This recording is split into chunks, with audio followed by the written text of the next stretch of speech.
All right. Hello, hello.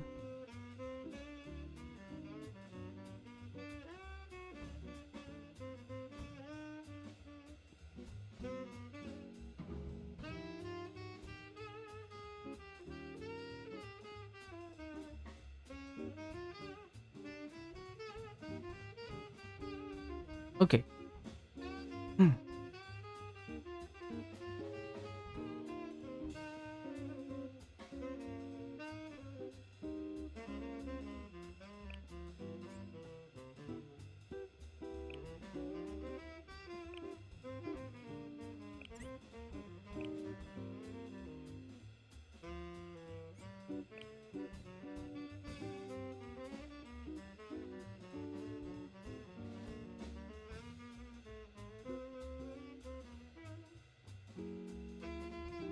Okay, so we're going to talk about Yuka Pajama, Noah Pajama, Kana swimsuit and Fubuki swimsuit.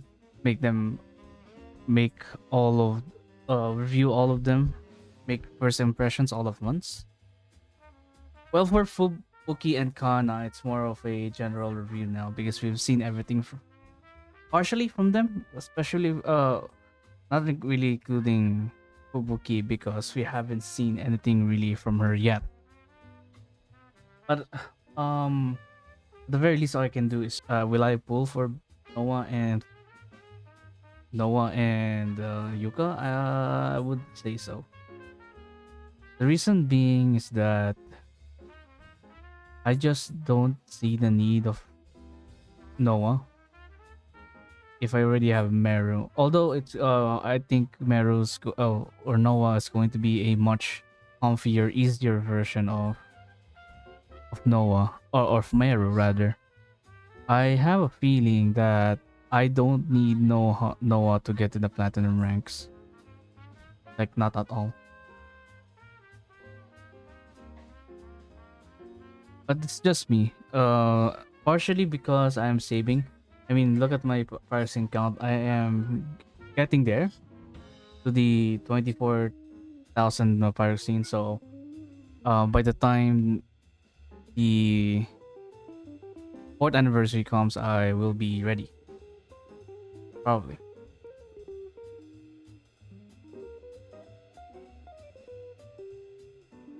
But yeah, I'm just curious about everyone's Christmas to those who are celebrating.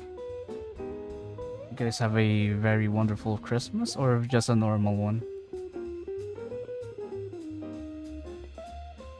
Mine is rather a very normal one. Well, it's kind of boring because I stayed home.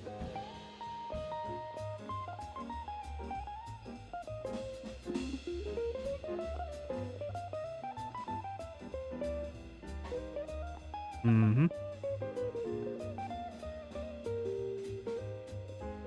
Okay, let's just talk about them now.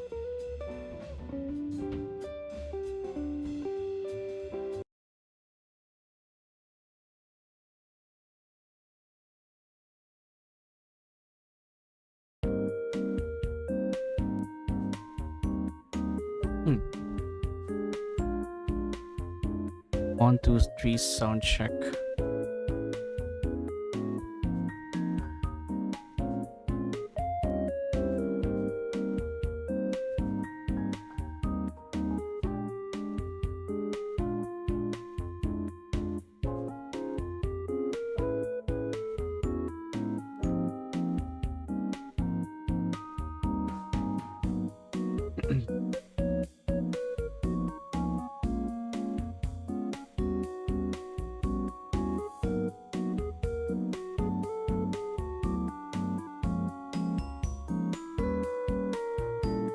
Hello, YouTube. And today we're going to discuss about Yuka Pajama and Noah Pajama and see or speculate what will be their what I call this, their relevance in the upcoming months in Blue Archive. So we're going to start with Yuka first. As you can see here, that's her in the screen. So I'm just going to discuss her real quick, but for the sake of for the viewers, I'm just going to pull out a quick Chalet DB website. There you go. And so that you guys can read whatever am I reading. So for Yuuka Pajama's EX skill, we have this one. I believe this is called, what's this? Hero-sama is in danger. Damn, it is really in danger. So he deals damage to one enemy, 887% damage at level 5, and it decreases she decreases their defense by 23.3% for 25 seconds.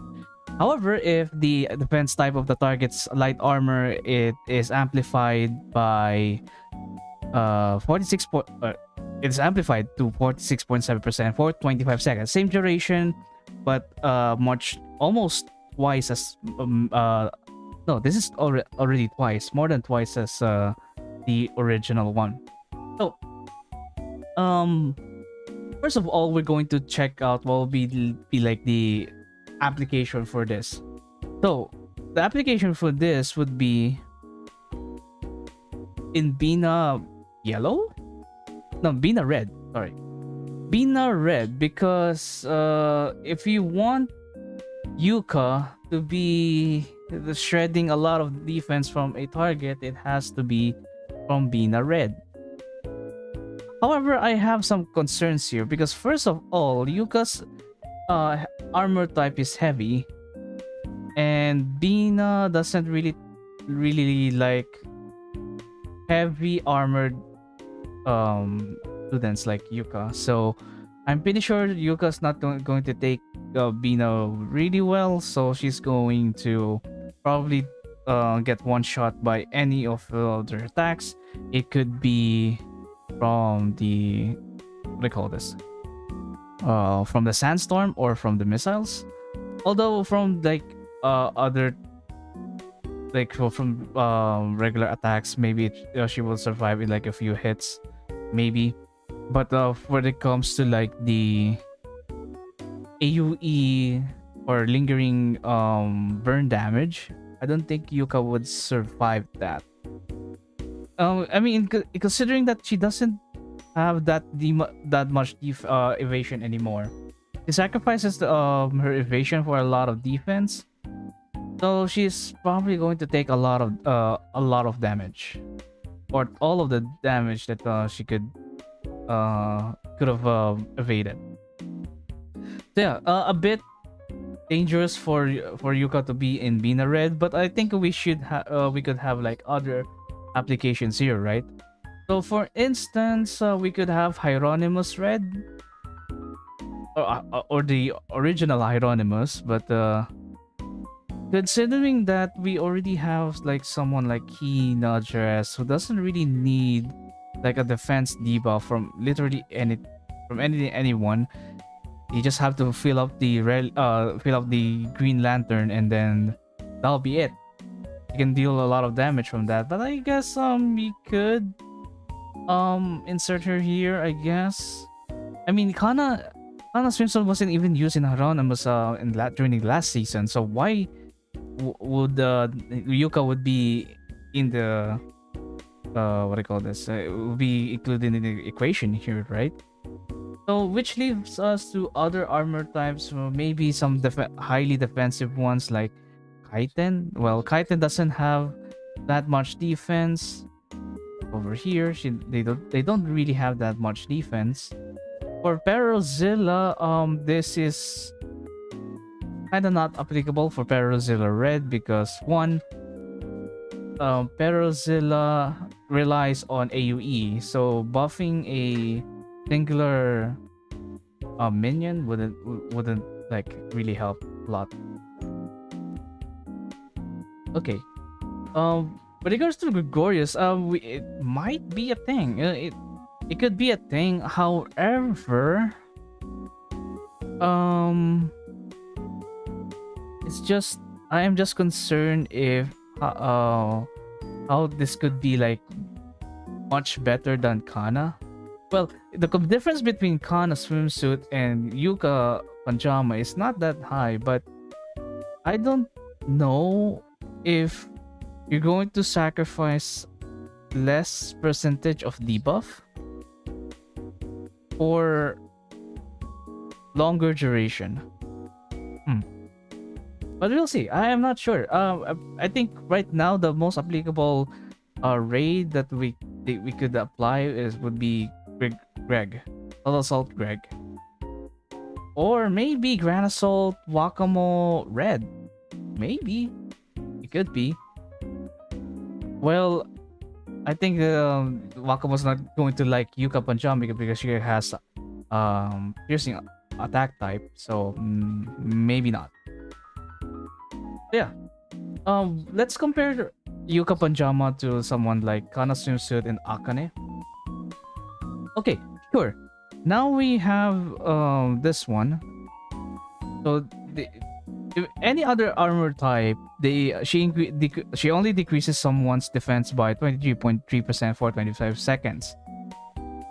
However, this is way worse than Akane at 37.7% for 30 seconds.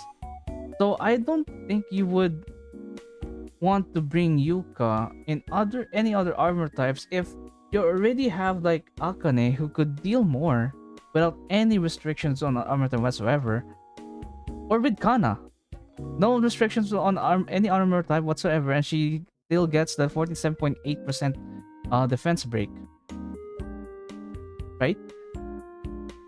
And let's just say that the difference is not that much, 46.7 versus 47.8. We could also consider like the duration, because Kana's swimsuit's duration is 20 seconds. They also have the debuff retention. I think this would only like add 3 seconds. I'm not sure to the total duration of this. For Yuuka Pajama, it also has debuff retention at EW40, which is kind of interesting because this one would be, I guess, if my calculations are not wrong, it would be 19%, I guess. 19% plus 25, that's 29.75 seconds. That's almost 30 seconds of this, which is kind of nice. So I don't know. In terms of practical applications, Kana is more widespread. It's more applicable to every single armor type, because in exchange for shorter duration. But Yuuka is exclusive to light armor, and she has a bit less than Kana. But if you have her at EW40, its debuff is almost on par with Akane. Right? If you meet like the conditions, she could be really good. Yeah, it could really be really good. So, for basic skill, every 30 seconds she restores her own HP. That's it. And then, which is paired to her sub skill, which increases her defense by 6.7 for 30 seconds, and it can stack up to 7 times, which would make it 46.9% more defense, which is kind of nice. Makes her a bit more tanky, and the sub skill doesn't really restricted to her own healing. It doesn't say that once for every time the basic skill is procced or is being used, increase her own defense. No, whenever it's just whatever she gets some sort of healing from someone, he gets the defense for quite some time, and it stacks for up to 7 times. Not that bad. So I think that would be it for Yuuka. In short, I think I would change my opinion a bit about Yuuka being like just a little bit worse than Kana. I mean, the difference is not that much, 47.8 and 46.7, not that much, but it lasts for a bit longer, although the biggest restriction here is that it can only use in light armor. And if you have her at EW40, I guess it will be much better, because this could last for like 29.75 seconds, which is nice. So yeah, a very niche debuffer. Although if you meet all of her conditions, like she doesn't die, of course, and her enemy has light armor, I think she would be better than Kana. Of course, I guess there's like other considerations as well. Like if you can compress all of your burst DPS in all of in only in this much for 20 seconds, I guess I guess Kana would be much better, or be much better for a small margin. And for every other armor type, you could also use Kana, right?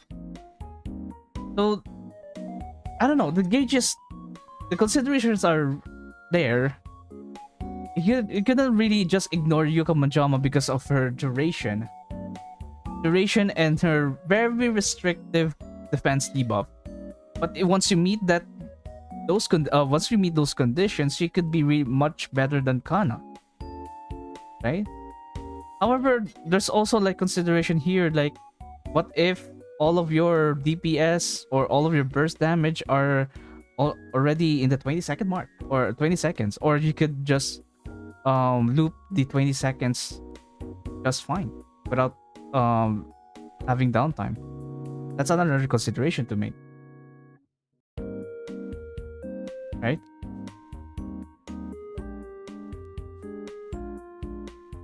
XCC, thanks for the 15 months of membership. Thanks so much. It's been a while. Alright, that'll be it for Kana. Not Kana. For Yuuka Pajama. We're going to talk about Kana swimsuit later. Okay? So let's go ahead and talk about Noah Pajama. Because this is a very interesting unit to have. Or very interesting unit compared to in comparison to like Meru and Miyu. Okay? So Meru here and Miyu also has weakness detection, and they all have like different properties, well, compared to like Noah Pajama. Okay, so let me start with Noah Pajama, which she deals 1,442% damage, and she inflicts weakness detection for 20 seconds. In comparison, Meru does a little bit of damage, 7 hit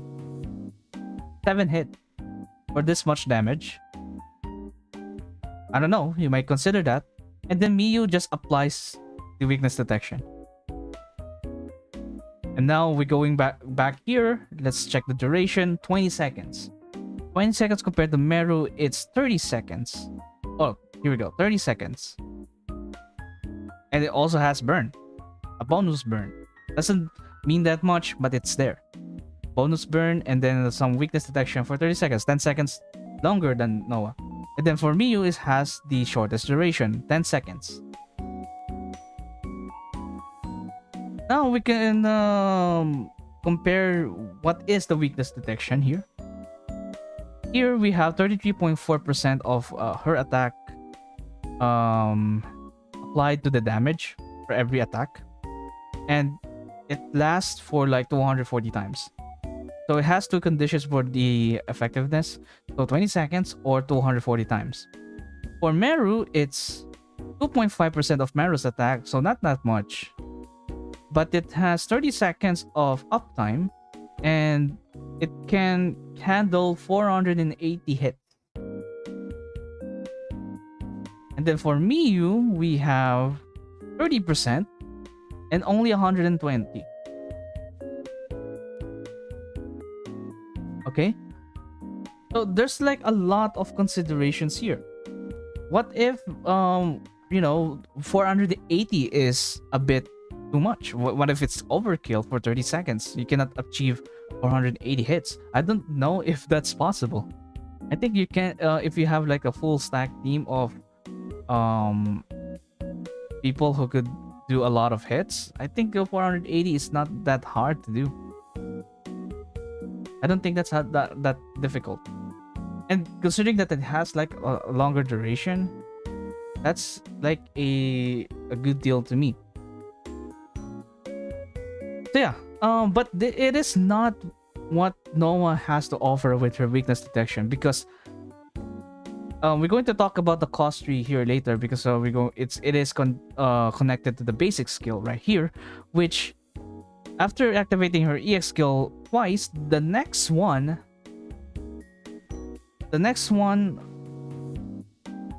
of her EX skill, the next use of her EX skill will have cost 3. And she also increases cost recovery, which is something that Meru and Miyu doesn't have. Okay, that's actually really big, because this is almost Charino levels of cost recovery, and that's 30 seconds. That's 30 seconds. And now we're going to talk about the second version of her EX skill, which is this one. I think the skill icon there is that she's like, her face is clearly angry, but her face is still the same. So her EX skill now is cost 3 after 2 uses, and this is for like the third use. All right, third use.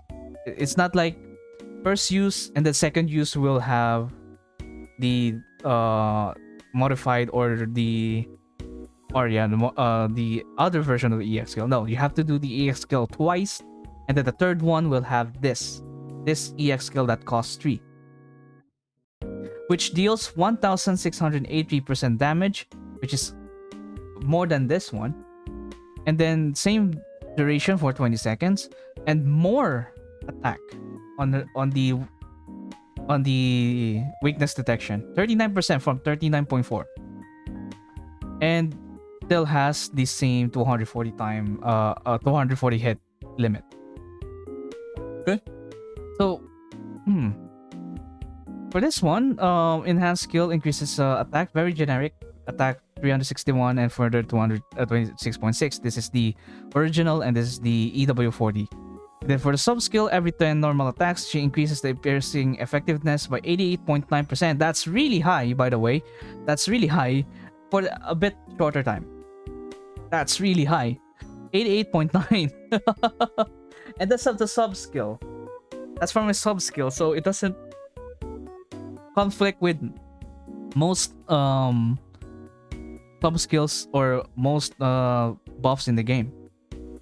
I think Ui Swimsuit will work with this. I think literally anyone with piercing effectiveness buff on their sub skill will work with this, because it has a different nature, a different targeting, or a different source from the support, not from herself, or not from Noah herself. So yeah, really good. I would say that she could be a burst unit at the same time having a weakness detection. But I have a few concerns here, like what would happen if we can we get like the maximum debuff, or let's see here,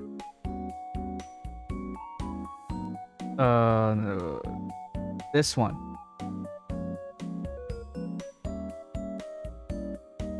This is the one.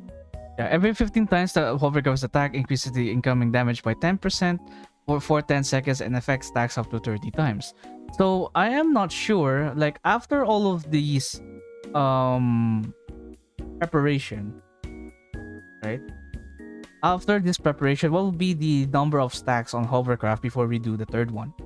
Because the main highlight of her DPS, or let's say her burst attack, or burst of her burst, is here. And then we loop the same thing over and over again. I think that's like the point for Noah, is that he is a burst DPS at the same time she applies weakness detection. And when she does the 3-cost EX skill, that's her main burst, and the weakness detection loops over from the beginning, or are we going to get like another weakness detection that could be in conjunction with the next 2 EX skills, and then loop it back to the cost 3 EX skill. I think that's the play. Like you keep the weakness detection up for pretty much a long time. I'm not sure, but this is 20 seconds and this is cost 5, by the way. Cost 5, a bit expensive. Same cost with Meru. Miyu has 3, considering how tuned down this is. Although she has like a weakness detection also on her basic skill for every 5 normal attacks. Yeah, in conclusion, I would say that this is a Meru but can deal damage. This is a Meru that can deal damage, can have cost recovery, and also has a cost, essentially a upgrade on her EX skill for after 2 uses. It's just a direct Meru upgrade. It's just a better Meru. That's it. This is just all it is. It's just a better Meru. That's it. Yeah. She can take Wakamo's attacks really well. Although you don't want her to be like target focus for Wakamo. I think that the AoE will. I think she will take the AoE just fine. But yeah, I would say that Noah could be a very powerful unit. It has some damage. It has damage. It has a lot of damage. Wait, hang on. Let me see. Attack. Oh, that could be a range. Right. It could be a range. Really. Like, don't be deceived by this. Oh, it doesn't... We don't have the numbers here. How many hits there is. Miyu might still be better. Or if you like want a very comfy rotation, I think Miyu would be the play. But if you're already used to like using Meru, I think Meru would be the play here. But I think if you're going to use Meru and you have Noah, might as well just use Noah at this point. Because from what I can tell, Noah is just a better Meru. It has more to offer.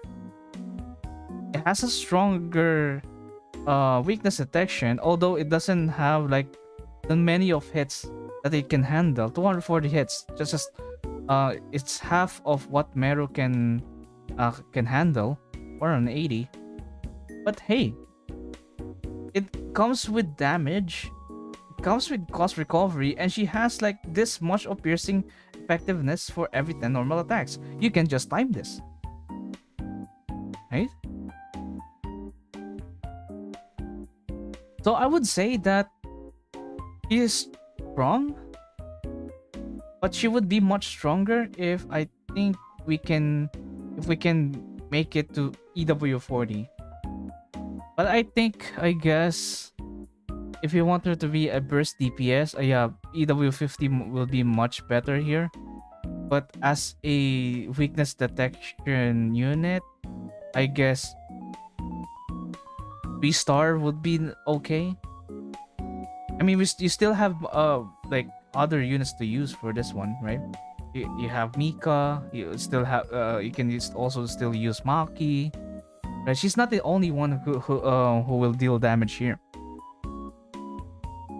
So what I could say that he's in between a DPS and a debuff applier for weakness. In this case, it's weakness detection. So you could have her at literally at 3-star. At the same time, you could have her at EW50 if you want to utilize the damage that she can bring. Right? Yeah, that's all what I think about Noah Pajama. It's just a better Meru with more to offer. Literally more to offer. Or should I say that Noah is just Meru but DPS? Or burst, not necessarily DPS. Okay? Now we're going to give it a little backtrack here and discuss for global Fubuki swimsuit and Kana swimsuit, which was discussed earlier. So I'm going to put back Akane here. Let's just assume that we're on global and Yuuka Pajama is not yet out. So we'll still have to wait for 6 months. So for Fubuki swimsuit, honestly, I don't know, still don't know where you could apply her. Because this one is fascinating. Right. She ignores barrier. But where you could, I don't know where you could use this on. Like you could utilize this. Yeah, sure, she could ignore barrier, then what? What is this damage? What are these damage multipliers? We can calculate at the very least what will be the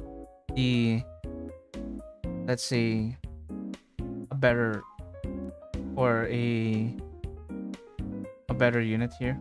So we can have light armor here. Let's just say that we're on field, I guess.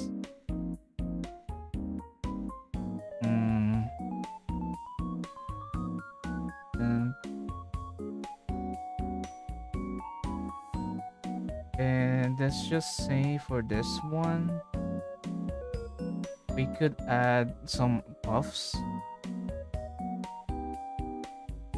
Or maybe not. Okay, let's just do raw damage. So she can deal an average of 290 to 180. You know what? Let's just do it on other people. We got Hibiki. Oh, let's assume that everything's maxed out. EW 50. Although no talent level, just to level or just to, you know, just to gauge things. Of course, if we consider talent level, it's going to be the same. Okay. Target students. 480, 890. If everything hits though. That's what I'm saying? Wait, can you hit every single shot on Hirokoro with Hibiki?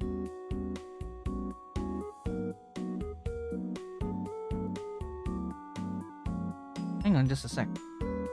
Give me 1 sec. Oh, okay. It has the same distribution. So we can assume that, let's just say that 3 hits would do. Average damage. All damage hits using the average stance and crit rate. Minimum, maximum. Okay. Okay, let's just assume that everything hits. Sure. I don't want to I don't want to complicate things. Let's do it.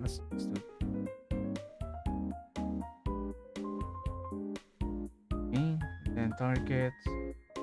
Just so we have Nagisa here. We could have this.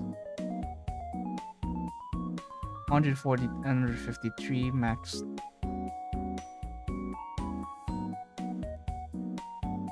One 153, 140, and average. This is around 292, 180. Sorry, I have to do this on the spot. 231. Oh no. 61. Look at the jump though. For 292 and then just 61. That's really unfortunate. I don't know why they have to tune down the second and third hit. That's 403,892. 403,892, which is lower than Hibiki. Lower Yeah, higher than Nagisa. Then we have Minori here. Let's do the same thing. Explosive effectiveness. This 143 damage. Huh? Wait, what?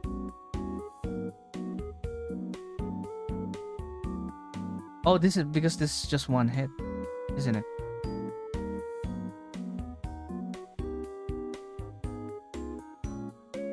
The ones I see Fubuki's use on the challenge where Kai gets infinite shield.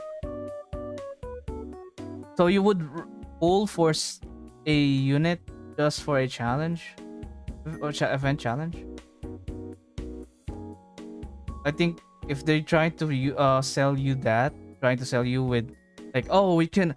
Kai has like a lot of shield. You need to use Fubuki, and you'd be like, okay, sure. Okay, this is just one hit. 187, 878. Minori at oh, this is 4 cost. Okay. There you go. 183. 293 rather. Critical 408. Title is still lower than Kobugi. What about any other ones? I think I put up like Mio swimsuit. There you go.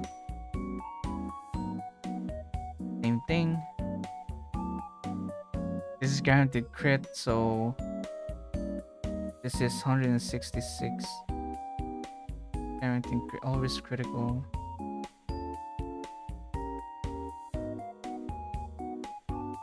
That's interesting. Is there anything that I forgot?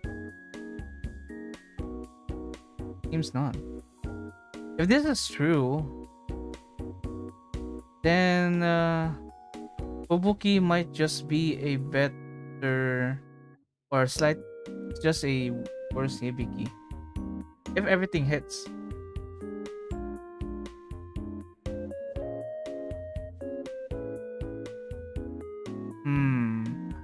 How about let's change target though.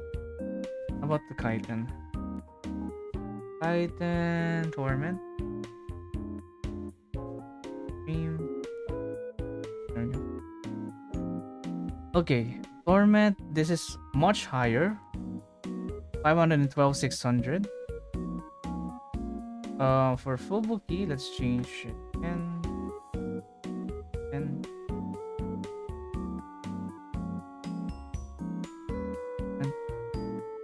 This is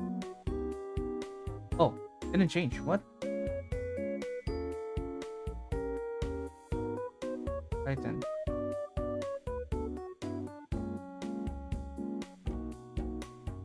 There you go. Wait, why is this Miyu now?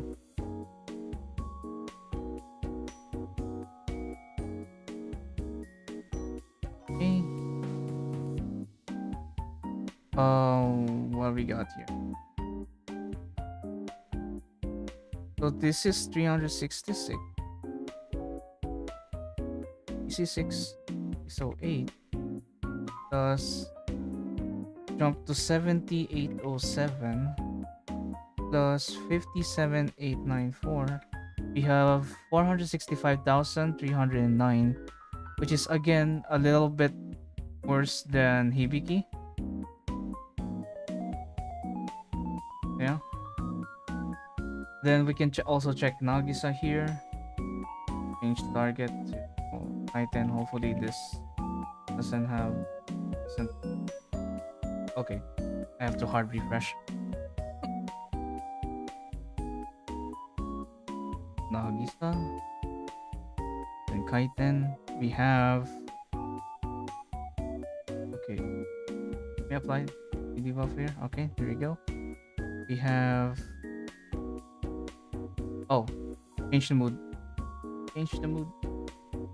There you go. Oh no, this is unrealistic. What should I put here? Yeah, let's go. Let's have field as the battleground here. Or maybe just make it their respective or terrain, their favorite terrain. This is 600, 666. This one's as the same as ever. I believe I didn't check. I didn't change anything. And then for Minori, let me just hard refresh this. Minori. Pause this. Is there anything that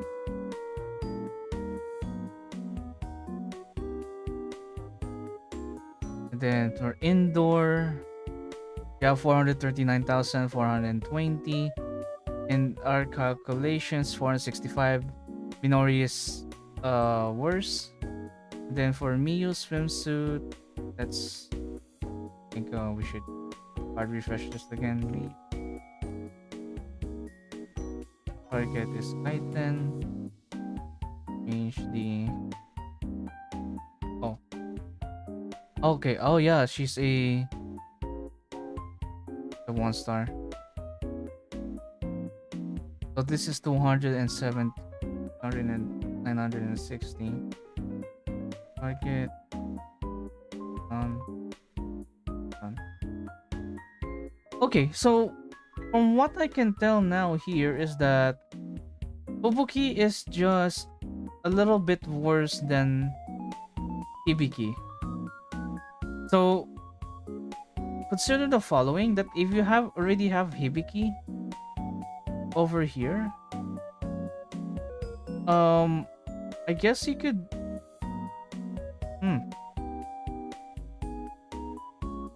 if you already have Hibiki at EW50 over Fubuki at, I don't know, maybe 3-star, or let's just say EW50, I guess Hibiki is much better. Even if with the even playing ground, both field still deals more.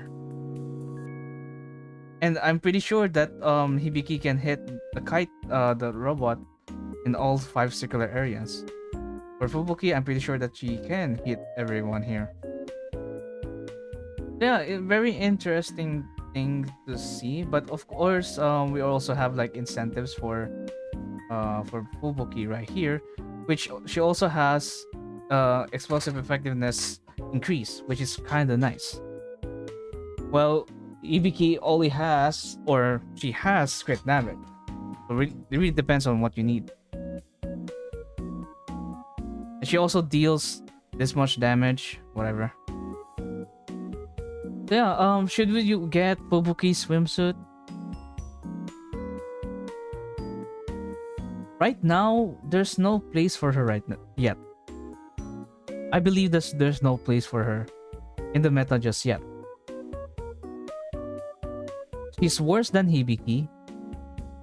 And if you want to get her because of the barrier ignore, you might want to reconsider that, because right now, in terms of immediate need for like for the upcoming content in Blue Archive Global, there's nothing that could really utilize barrier or the barrier ignore. Not really. So yeah, a bit skeptical about Fubuki, although she is, you know, she's just a worse Hibiki, but if you max her out, she's like a bit stronger than everyone else. But you know, if you already have Hibiki at EW50 already, then what's the point of getting Fubuki, right? Anyways, that would be it for Fubuki. She isn't worth pulling, but I think there's a need to point out that 5 hitting with Hibiki is the only thing on a thing on single target raids. Right.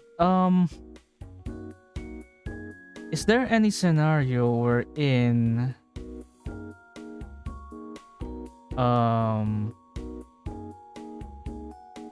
You could use Hibiki on multiple enemies at the same time. One thing I could see, imagine is Greg, but I don't know. Not a lot of people use Greg.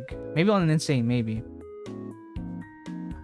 You could utilize the 5 circular area on everyone in the choir, but I just don't see like the importance, or I don't see like the worth of getting Fubuki if Hibiki can do the job and much better. Right? Although of course it has like different properties as well. Like Fubuki has like 3 circular things. Like it's not all over the place, while with Hibiki it's like, what is that kind of pattern? It's all over the place. And most of the time you cannot really aim it really well because of how random how scattered it is. In things like Greg, Hibiki is significantly worse because on average the things you're hitting are in AoE take more damage. Mm-hmm.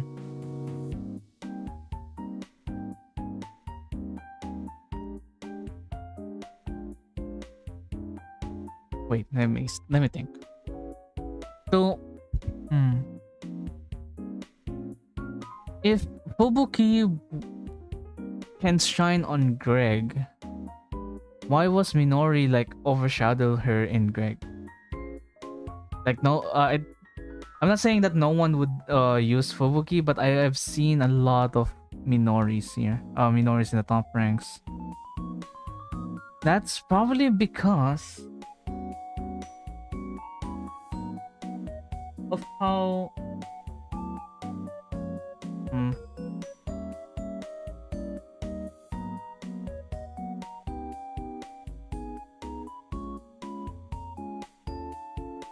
really using. Okay, here. Fubuki, right? Hibiki is way worse because the AU on how the AoE is shaped. When with Fubuki you have like circular shape. But Minori here is much better than Hibiki and Minori or in Fubuki because of, I think, of how just Minori. I think it's just Minori is just really built for Greg. I think it is just how it is. I think I cannot pinpoint like the exact words that I could say on like this kind of art, which if for Hibiki is better and so because I haven't tried Fubuki because I don't have her. I haven't tried Hibiki. Oh, I don't know if I tried Hibiki in Greg. Food in Fubuki's EX shape is. Oh wait. Damn it.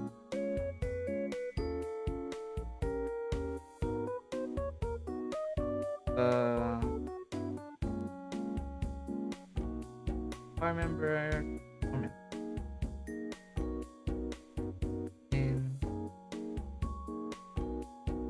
Yikes. Yeah. Yeah. Okay, we have to consider the mood. Yeah, because Inori works best here, I think, because Minori is just really built for it. Calculation. It works best in the indoors, and she deals this much. Well, we don't have like the this. Oh no. Damn it.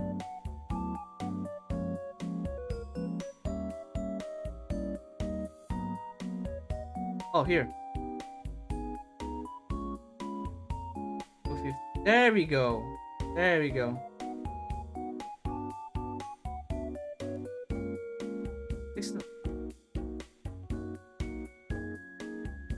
Oh, it's the chant. It's the organ, pipe organ. Yeah. Okay, now we can complete this with choir member. So with choir member, we have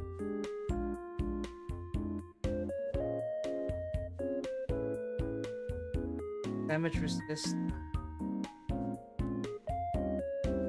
Calculate this one. This is 432, 426 plus 90,962 plus 74,374. That's 597,762. In comparison to Minori, without anything, it's just our own, it's just a million. So we could say that yeah, the mood just fucks Fubuki up in Greg. If only Greg has this, I think it will be much better. Yeah, 192. Imagine a field Greg.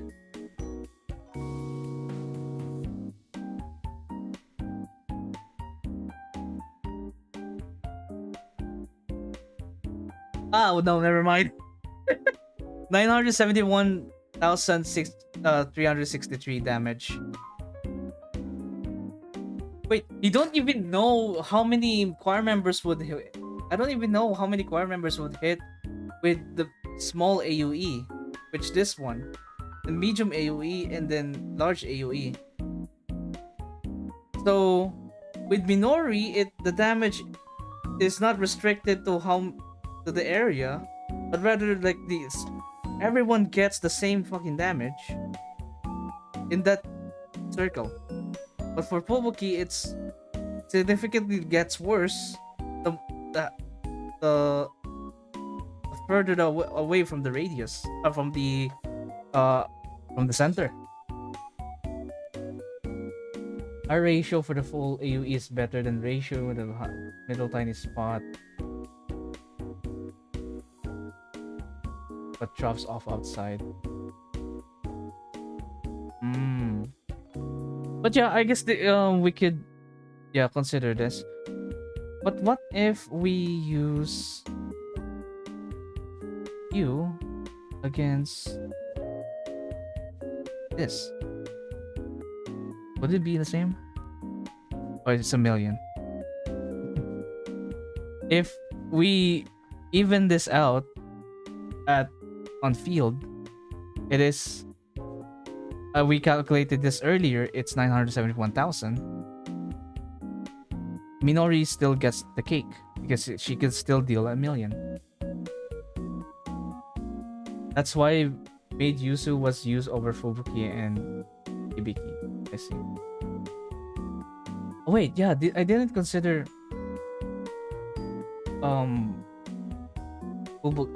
Yuzu yet. Alright, indoors.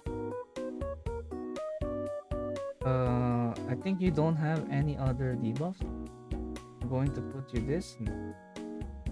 So let's just say that everything is all according to Keikaku. So deals damage to enemies in a single area and then deals the same damage to enemies surrounding donut shaped area. Enemies that overlap both areas only receive 459 damage on the second hit.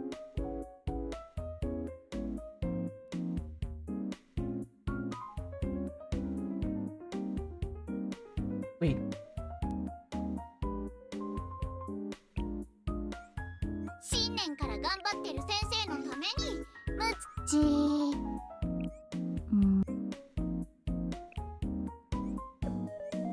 Let me test something.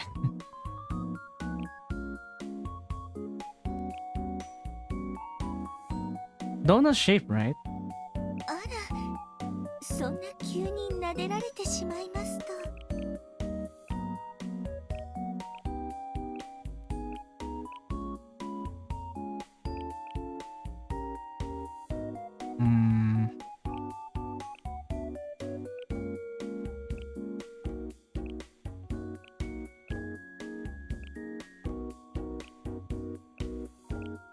Forgive me. I need to set up my team.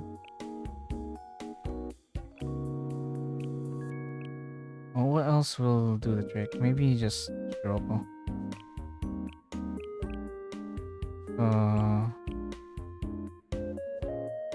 And just literally everyone I can choose.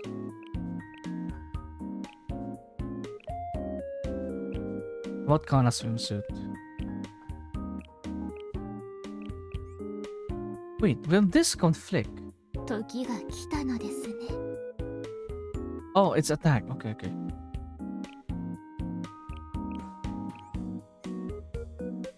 Basically, the 1% key ratio plus the constellation if you have enemies on the boundary.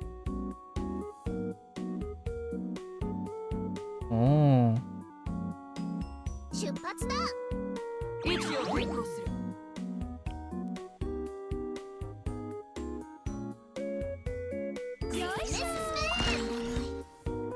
Like this.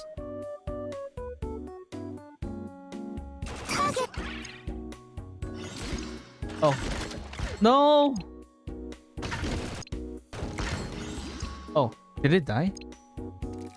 Oh, yeah, because... Okay. We had to low HP.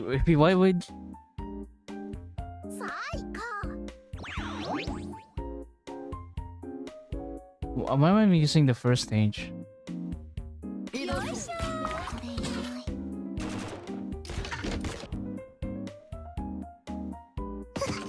動かないでください。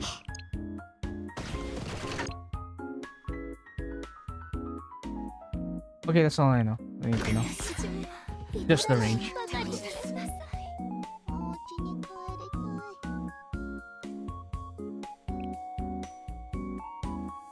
Basically, the 1k plus percent ratio plus a constellation. So it's gonna work in Ori. Since everyone will get a big 1k. Wait, how big it is? Is it like for the choir? Can it fit like you? Can Yuzu fit like everyone on the first circle?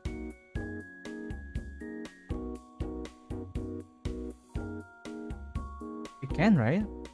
Is it? I am not knowledgeable enough. I didn't test it.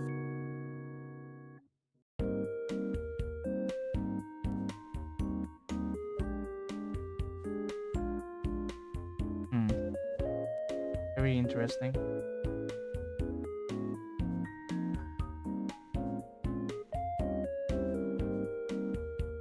Surprisingly, oh, okay.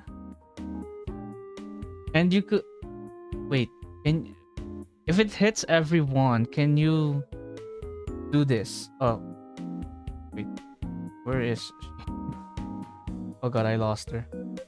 Chat, I lost her. What's her name again?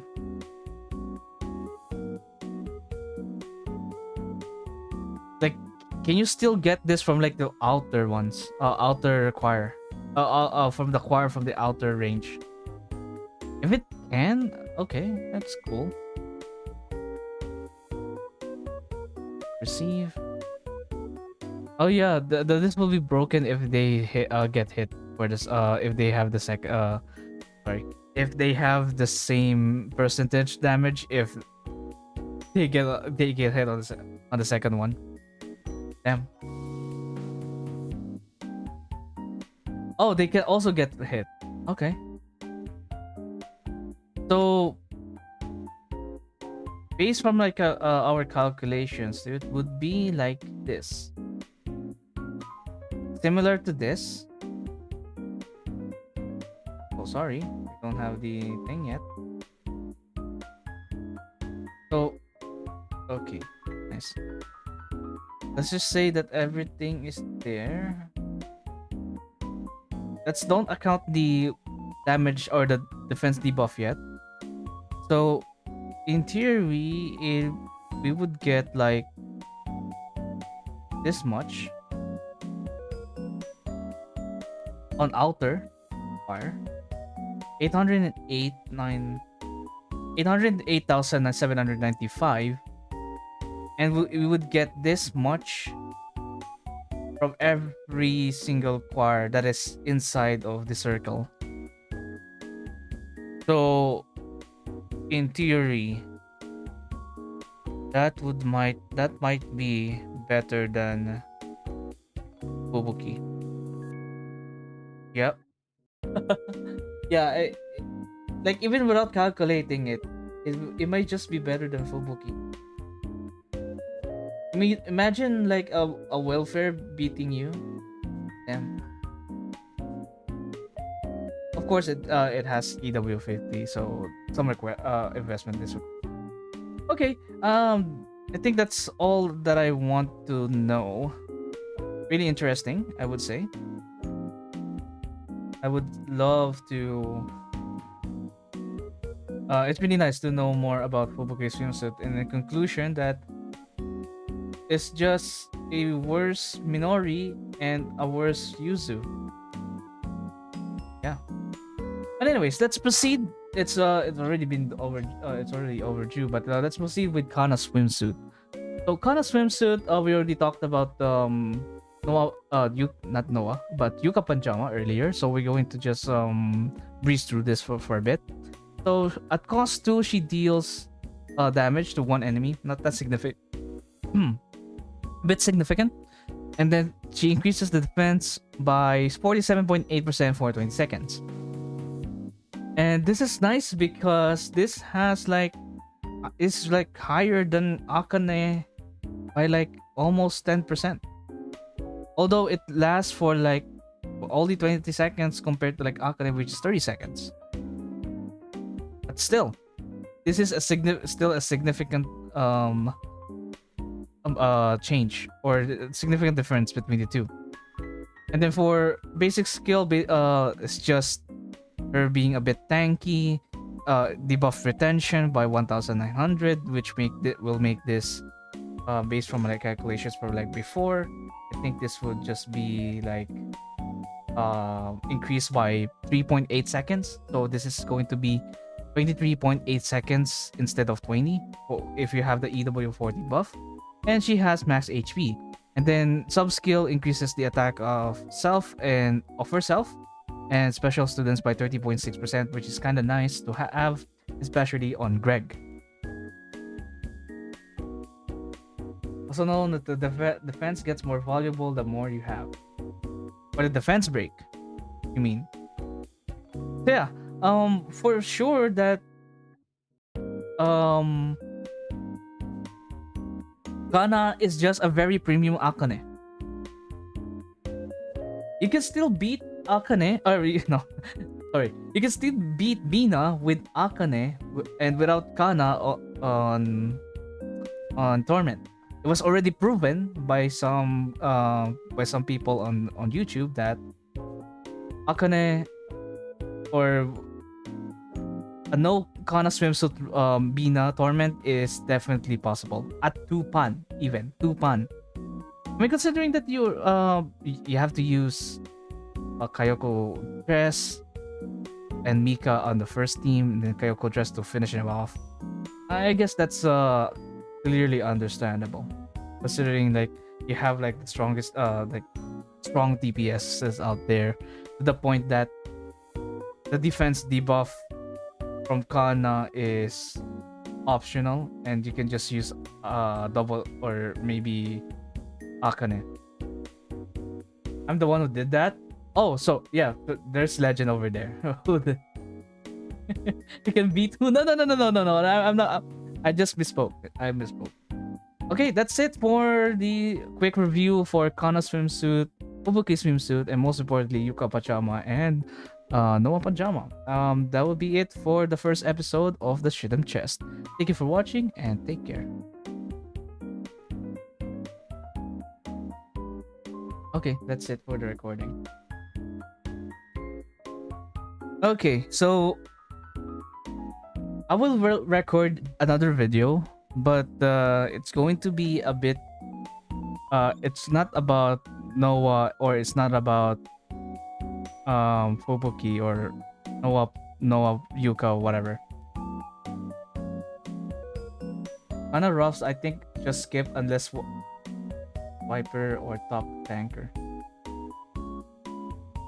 Honestly, I would still recommend you guys to get Kana because the difference is still there. I think. Since you guys don't have Kisaki yet, I don't think Kana would the absence of Kana would help you get 3-pan. I think 3-pan or 2-pan was possible. Or I don't know if 2-pan was possible pre-Kisaki. I'm not sure. But yeah. I would still recommend getting Kana, but of course, also consider that you guys still have like anniversary coming or the fest banners coming up, so you might want to save up a bit. Kinda hard to recommend unless you have a lot of pulls. Exactly. Or if you're feeling lucky, might as well. Or if you love Kana, might as well. At the end of the day, pull for wherever the hell you want and enjoy. This game is a waifu collecting game, as people would say. So yeah, just get wherever the hell you want. Or I'm just talking about meta-wise though. It's just Kana swimsuit is just one of those bait banners that are way too good. Same with Hare Camp. I think Kana and Hare Camp would be like the top 2 or top bait banners of all time. Watch me pull up a 339 million 2-pan without Kana. I would love to see it without Kisaki though. Without Kisaki. Let's see. But I think it's possible, right? But it's really like on the very sweaty aspect now. I don't even know that I don't even know if the global will be more or a bit will be the same, like very chill, right? Like not a lot of people will clear torment in any way, and you should be fine, right? And it will not surpass 10k or 2k for some servers. Is the Wakama raid live or is it next week? It will be next week. Right now we have nothing, but we have Chokma. Oh yeah, your question earlier. I gotta say for fest banners, but these Pajama units are pressed special for Hyro. The Pajama units for Yuuka, she's kind of specialized in Hyro. But Noah, she's specialized clearly for what do I call this? Wakamo hovercraft. So you should be able to test out your Wakamo hovercraft or your Noah Pajama next week if you guys got her. But for me, I'm just going to borrow her. Maybe will just go for a double Mika. Maybe. It's a huge maybe. Okay, so I have a list here on my phone. What will be my talking points about my next video? So let me just adjust everything.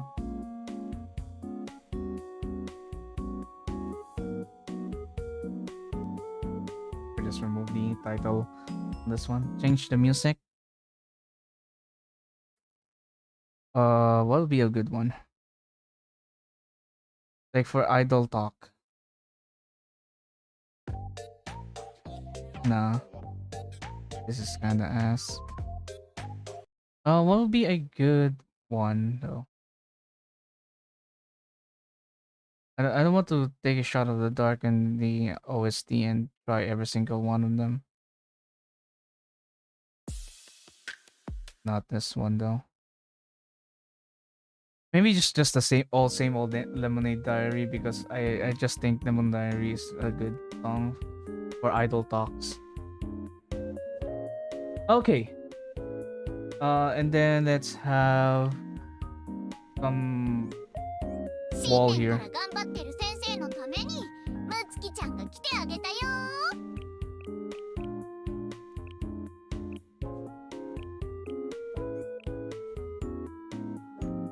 Okay.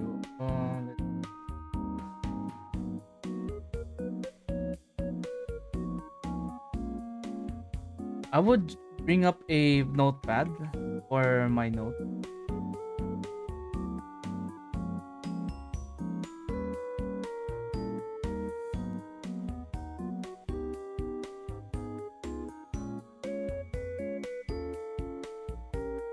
How can I show you guys this without sacrificing Haru? Oh, I have an idea.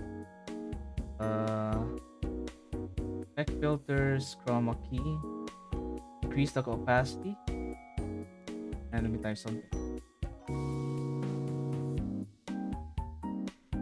That's a bit. Okay. But I'm pretty sure that you can guys can. Oh shit. Pass it.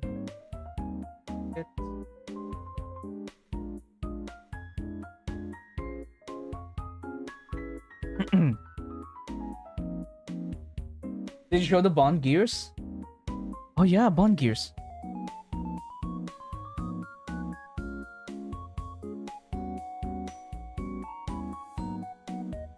Give me a sec.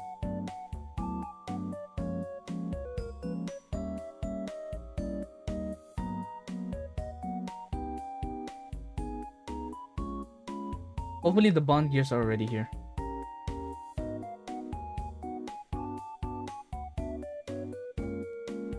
Or who got it? I think it's Toki. Toki.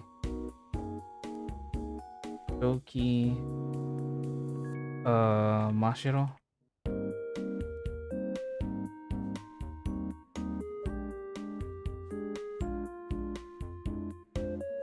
Oh my god. Toki, Mashiro, and Kotori.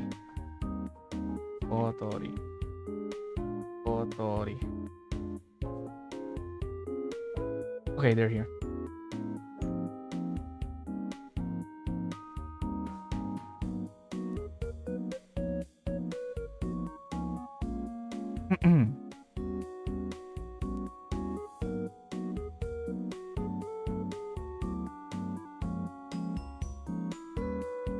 Hello YouTube, and I'm just going to talk about the unique items or unique gear that we got recently in the archive JP. So we have for Toki, Mashiro, and Kotori. So we're going to check this one out and speculate what will be their impact or oh god, what will be their impact as a unit, and maybe we can get some good buffs today. So yeah. Okay, let's start with Toki. So Toki, before, let me just remove this. So before, for every 25 seconds, she deals damage to one enemy. Not really impressive. And then, well, on basic skill, while she's on the mecha mode, she deals this much damage, and she will ignore 60% of the enemy's defense. Okay, sure, fine. And then with the upgrade, and we have this one already. So when she is, when the mecha ends.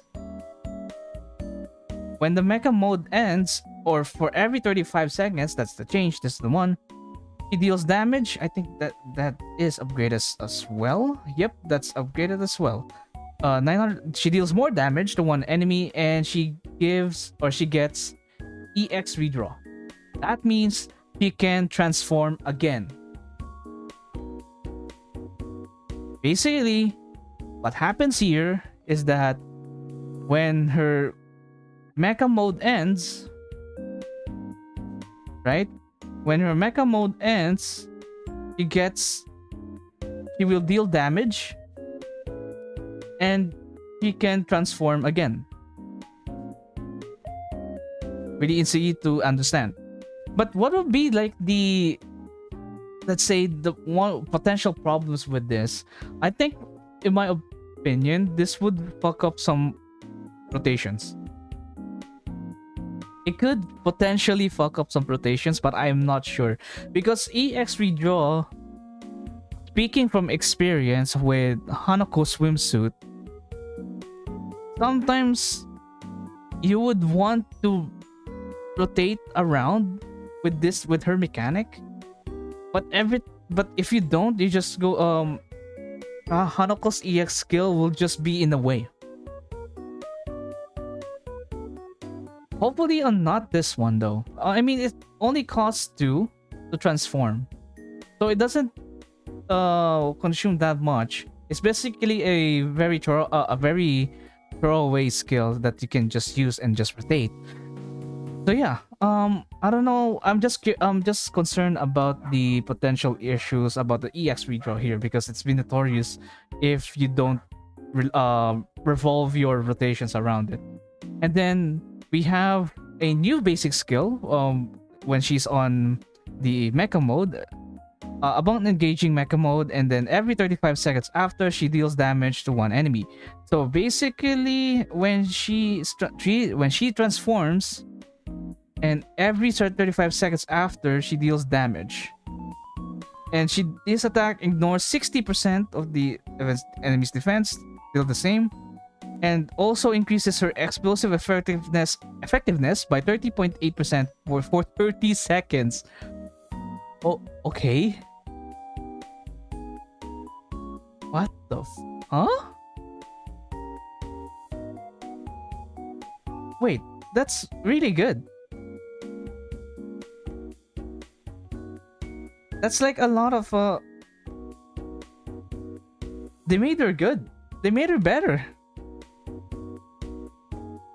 I just don't know why JP gave her this unique item after Hieronymus.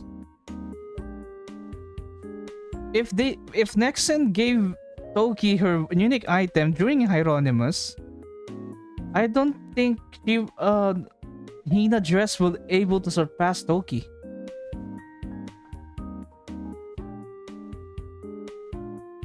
Because of this alone. And this alone, which makes her easier to use. Okay. That's kind of dope.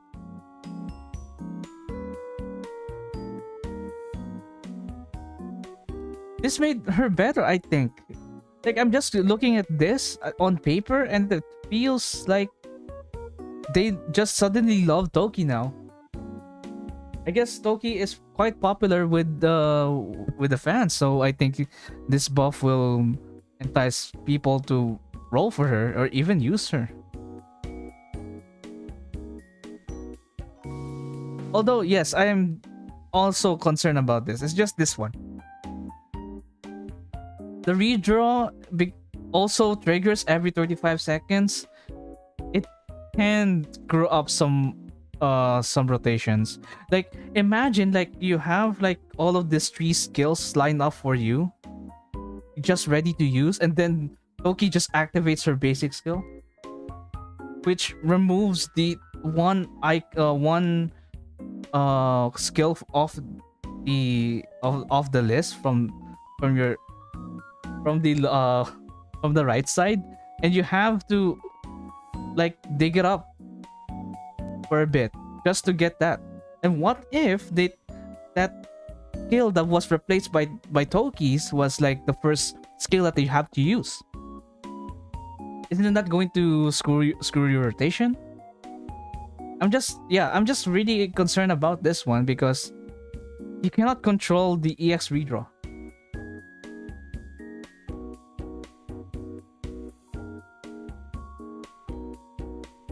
Wait, what? After the next use. Oh, wait. Oh, wait. Maybe I'm reading this wrong. He gets 1 EX draw.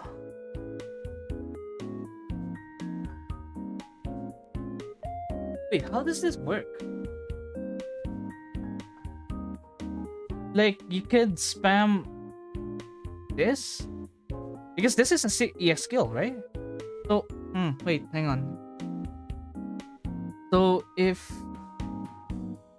wait, no. Because it changes here if you transform. If you transform,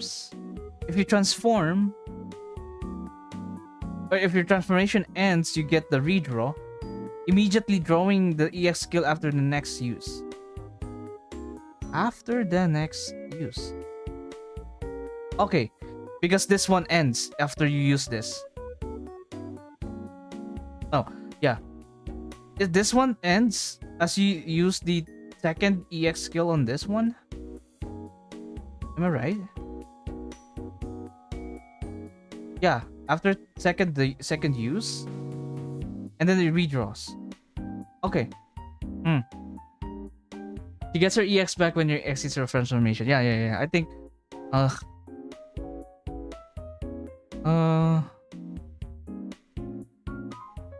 I'm just concerned about this. 35 seconds. It deals damage. So.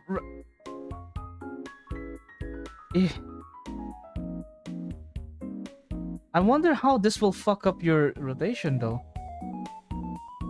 Like, imagine that you have something, the first 3 skill ready, and then all of a sudden Toki shows up because of this.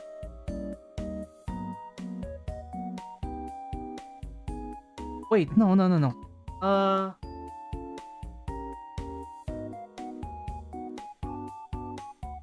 Wait, I don't get it. What? Wait, I don't know if we can try this now. Hang on. Give me a sec. I have a decent amount of gifts and my Toki is at least 120. So I might be able to try this one out. Yes, I can try this one out. Okay. Only the damage. Right. Okay, let me...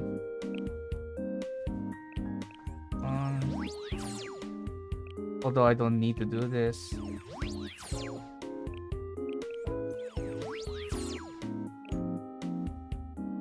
Alright, let's try this one out.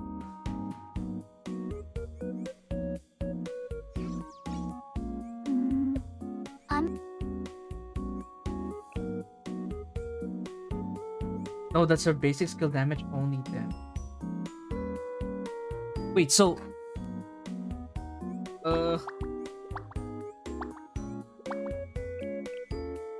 Okay, I will try not using her EX skill for 35, and then let's see if it redraws.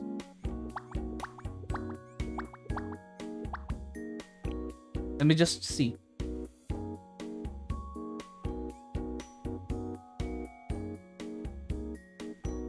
That new Discord message.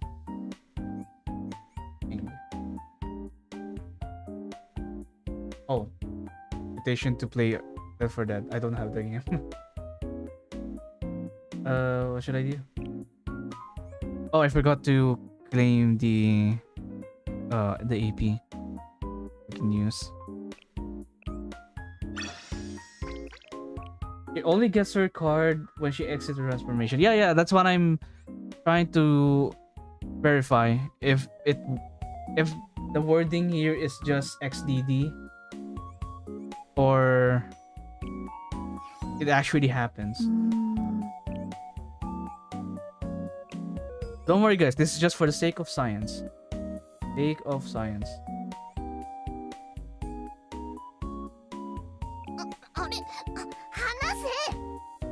Of course, I don't want to lose, so I would just use this, maybe not. Have some auto attackers I could rely on, and then Toki. Where is Toki?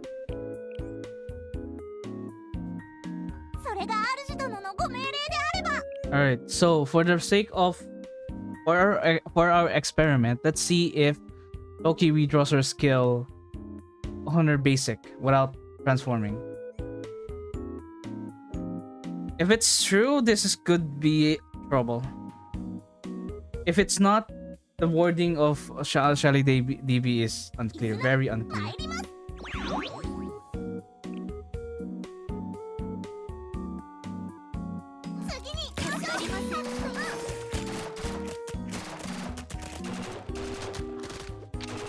Can they even do it?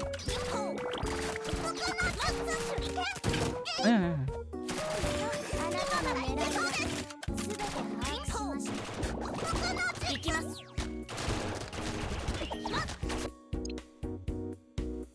He gets the charge, but didn't get the redraw. Wait, hang on. 結局こうなってしまうのですね。戦闘を開始します。 Now she gets it. Now she uses it.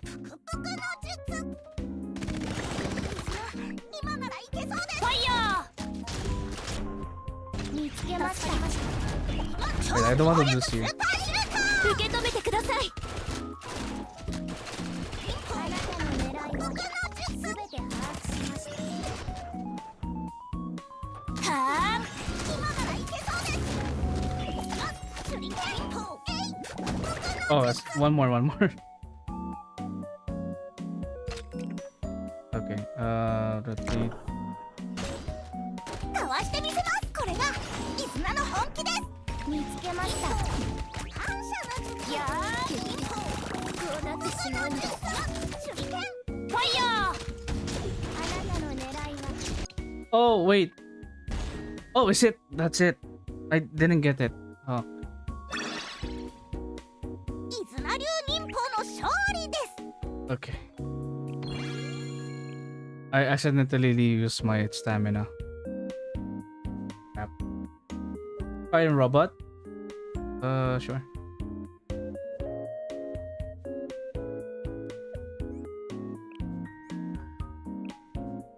If only we have like an actual playing ground for everything.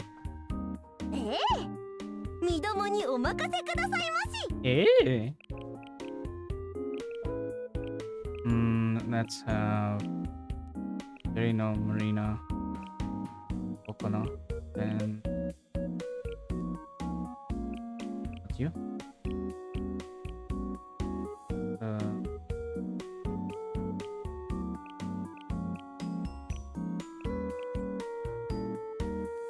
ココナにお任せください。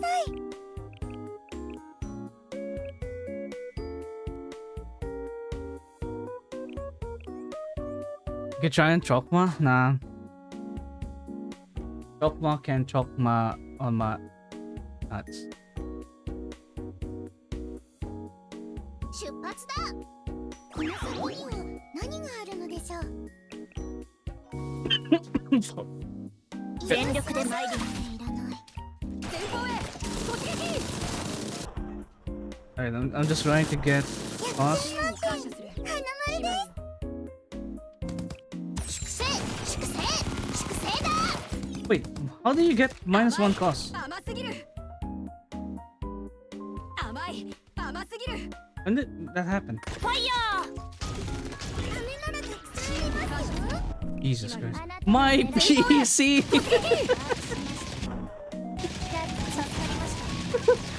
Oh, my PC! Oh my god, holy FPS, man. 甘い。ファイヤー。 Oh my god, my PC! 甘すぎる。見つけました。次もこの調子で。 Alright, here we go. 全て把握しました。金ならたくさんありますよ。支援に感謝する。はあ。姉妹。甘すぎる。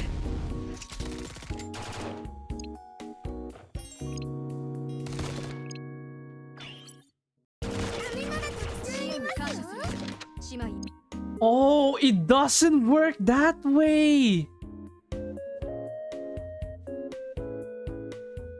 Oh no! It has a different wording! It doesn't work that way!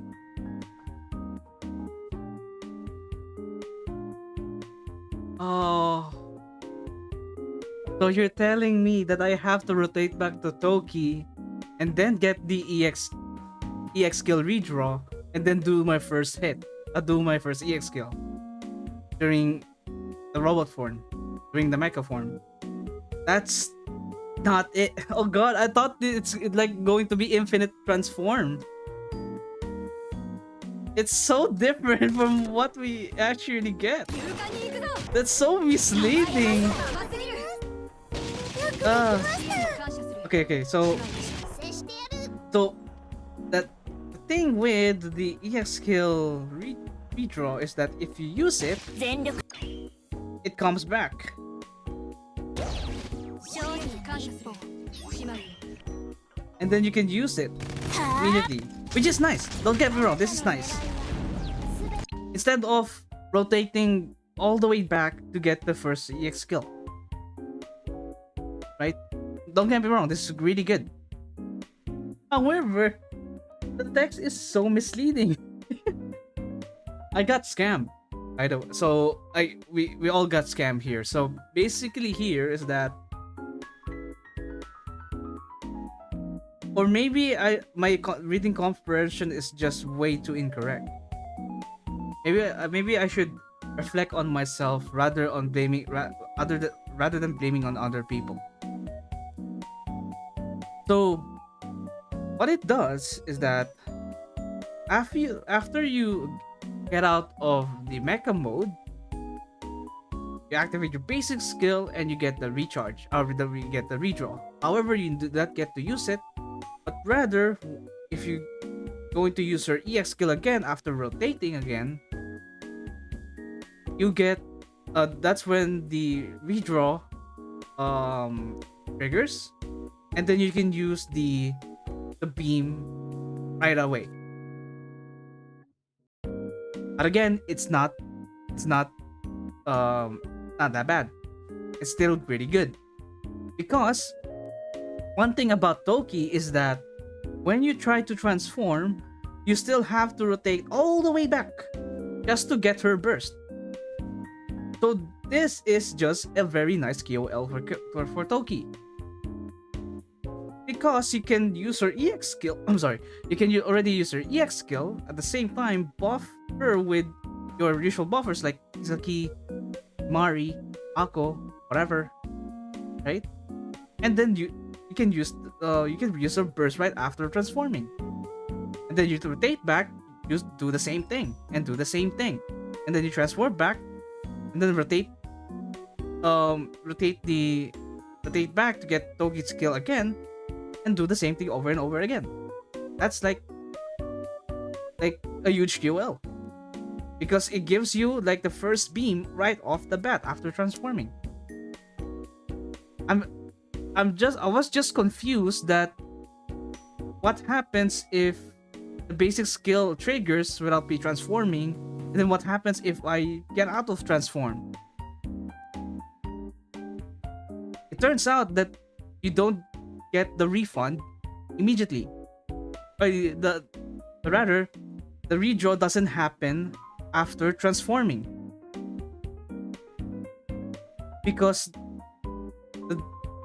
the detransformation, or reverting back to removing the mecha mode or getting back to normal mode, happens, and then the basic skill happens.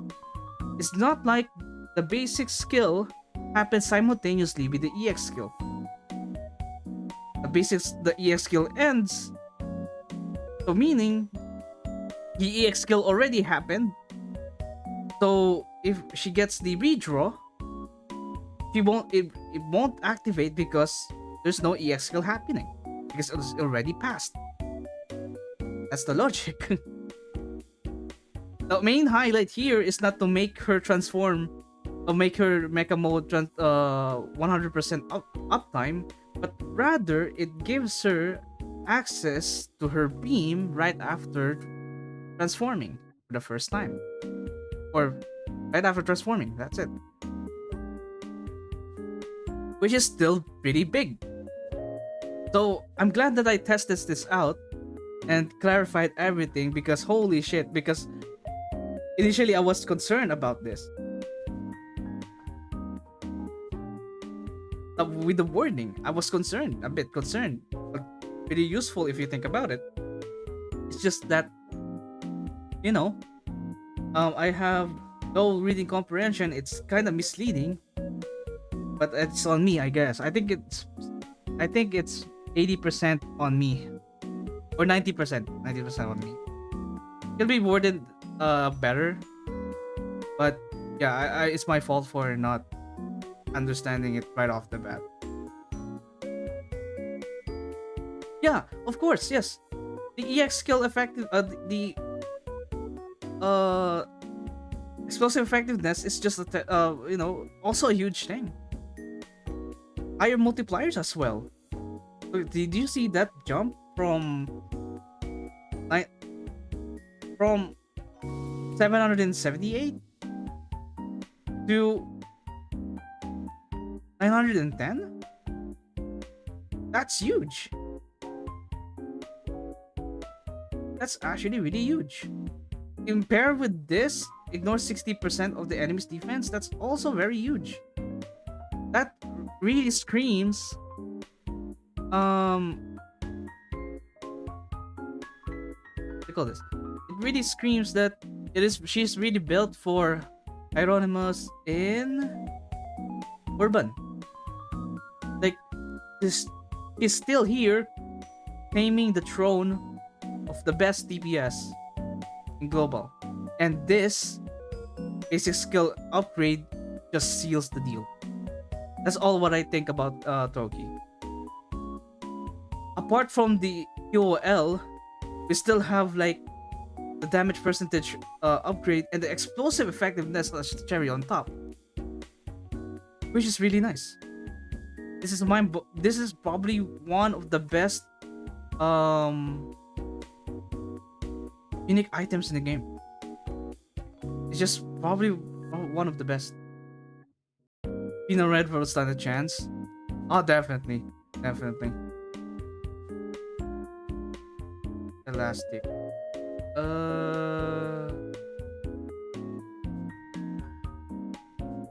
Neutral. Okay, that's fine.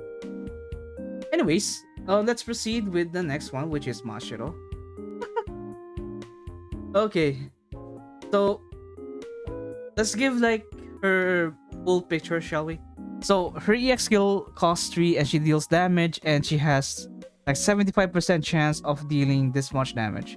75%, 3 out of 4 chance of missing. What could be possibly go wrong? And then for her upgraded EX skill, well, let's just check out from before. For every 20 seconds, she deals damage to enemies in a circular area, and then when you upgraded, she gets more damage. I believe that's more damage. Yep, to enemies in the circular area, and then she increases the chance that the next use of her EX skill will deal additional damage. Will deal additional damage by 12.5. This effect can stack up to 2 times. That means if we 12.5 times 2, that's 25%. That's pretty much the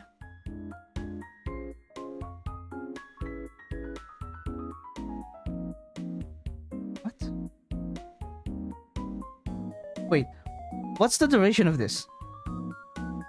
Increases the chance that the next EX skill will deal 12.5. This effect has stack up to 2 times, which essentially makes this 100% after 40 seconds of using this.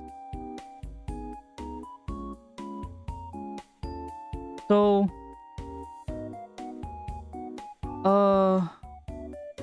wait, hang on. Let me check this on game.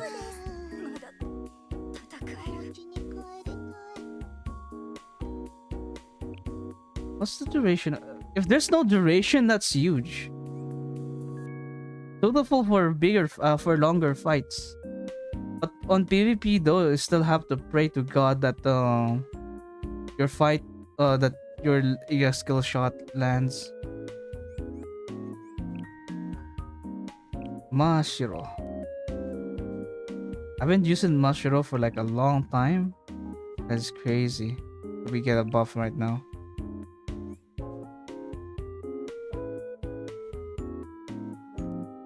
Oh, too bad we cannot have it. Okay.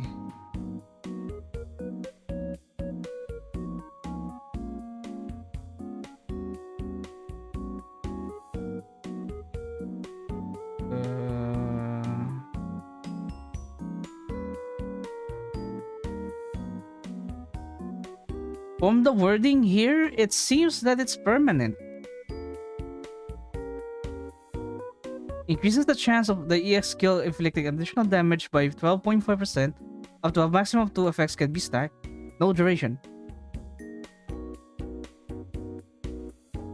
Because the increased attack power is also an additional effect that lasts for 15 seconds. That's pretty nice. It completely removes the RNG of her EX skill, but you have to wait for 2 procs of her basic skill in order for it to work, or in order to get the 100%. But imagine like using this or getting the first proc of this and then using your EX skill and then the second hit didn't land.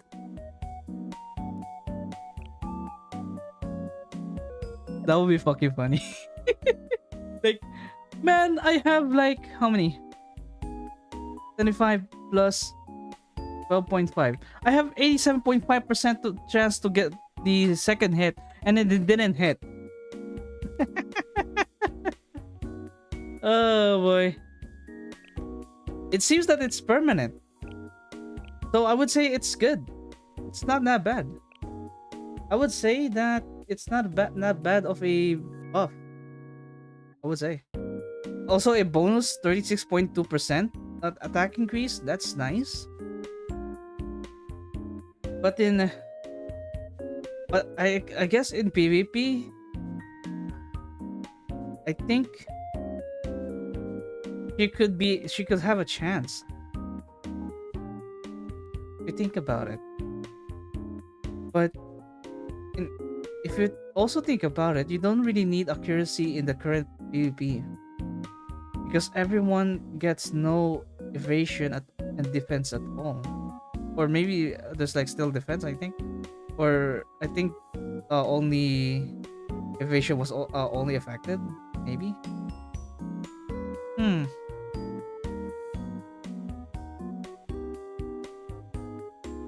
Interesting though. Very interesting buff.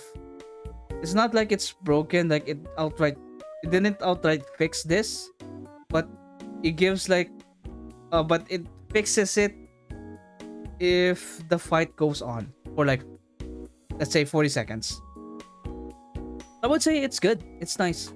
I would say it's not that bad of a basic skill upgrade. Not that bad. Good for a single Mashiro team. Kaiten, I guess. Why would you use Mashiro on Kaiten? Ino exists. Okay, next one. Kotori. Yay. Alright. Now, every 35 seconds, she deals 551% damage to all enemies in a fan-shaped area. I'm so sorry for stuttering. And it's 20 hits. Now, this one, every 35 seconds, she deals 697% damage to enemies in the fan-shaped area, and it doubles the number of hits. Before, it was 20. Now, it's 40.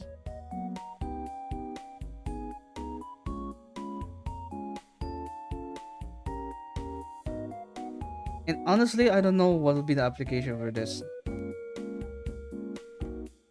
Uh, Kotori on Akamo?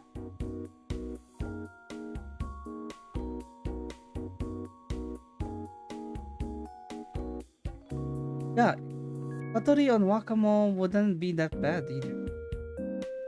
But you have to wait 35 hits just to get for 40 hits. What does your attack? Okay, 5 hits. Insane.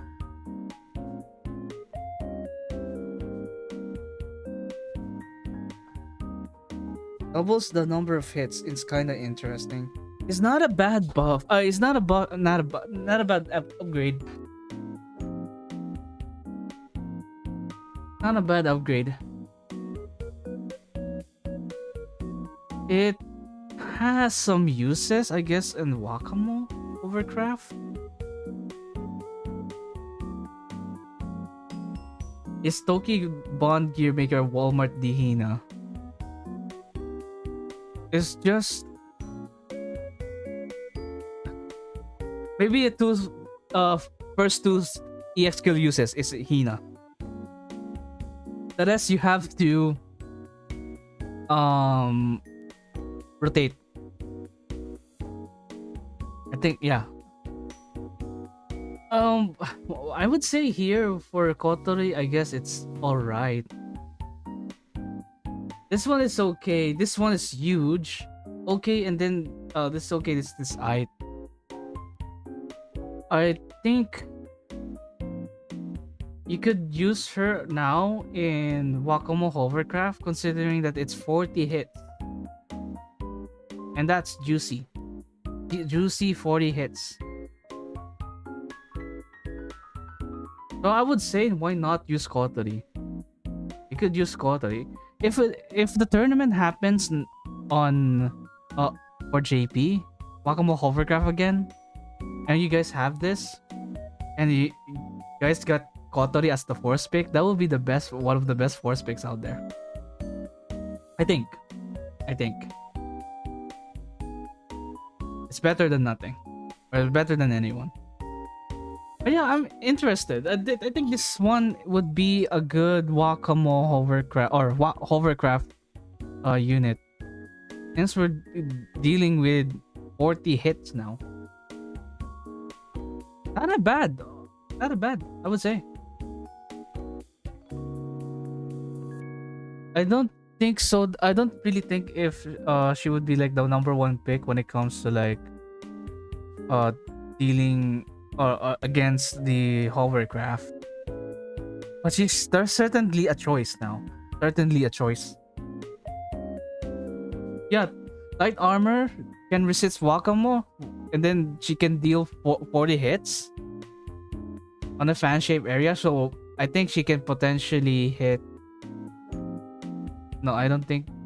Wait, hang on. I'm not sure if she can hit rockets now. But it's still huge. I think it is still huge. I don't know if she would be like a must-have now in Wakamo Hovercraft, but at the very least, I would say that she is definitely a choice in that raid. Yeah, that's all what I can say about Toki, Mashiro, and Kotori. Nothing much about this too. It's just a quality of life upgrade, especially on Mashiro. And then Kotori is just makes her a viable Wakamo Hovercraft unit. But Toki gets the cake for being the best out of the three, because it outright just makes her EX skill usage much easier. She gets much stronger now. She deals more damage now on her basic, and she gets additional explosive effectiveness for 30 whole seconds, which is nice. It's just that in order to get this, just be careful not to cancel this, because this basic skill is could be easy to cancel if you're spamming your EX skill rapidly. You might miss the opportunity to get this. Also, it's kind of unclear for me if this applies first after this, or before this, or this applies first after this. But I guess based from let's we can check the game. Yeah, I already tested it earlier on stream. Yeah,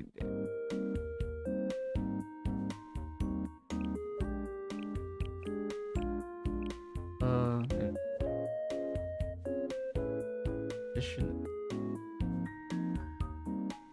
I think this is. Wait. You know what? We can test this now. Oh, I don't have. Oh, wait. I do have one. I have spare.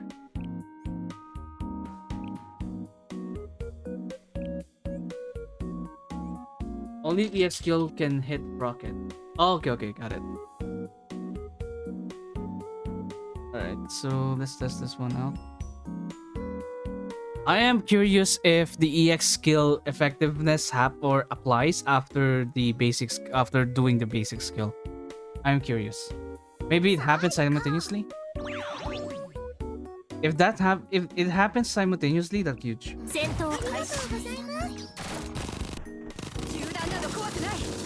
Wait. It happens right now.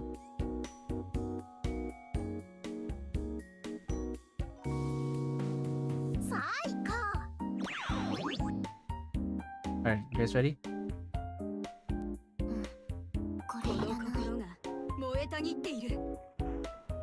Let me just wait for. Oh my god, Koki. Make up your mind.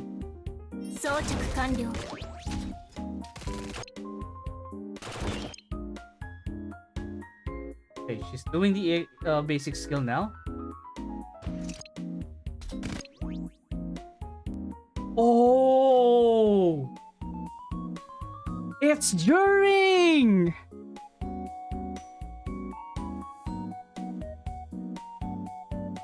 Yo! This is much better now!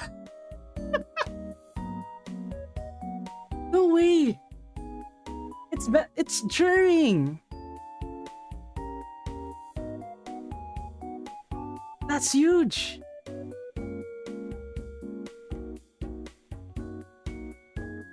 Okay. Next time I think you're cooking. That's even better. I thought that the buff will activate as it does the first few frames of animation, but no. As she fires the few as she fires, she gets it. That's actually really good. What?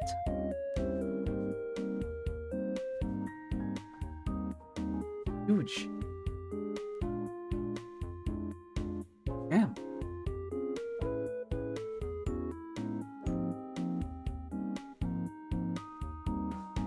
That's actually kind of flattering for Toki to get a buff like this. That's really good. What?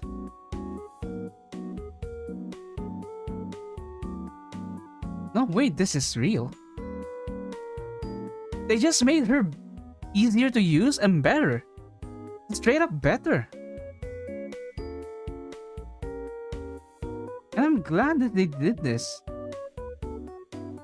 I guess it's really like this is not going to hold back when it comes to the limited units. I get it, fine. But having this kind of buff is really nice. It's a really nice touch. Makes Toki a much easier unit and a much stronger because of this. And this. And this. Really nice, I would say. But yeah, that will be it for Toki, Mashiro, and Kotoru's unique item. I hope you guys enjoyed the analysis or short analysis, and take care. Bye-bye. That video is 42 minutes long. Alright, can we get to the meat of potatoes of the... my... I still have one more video to make.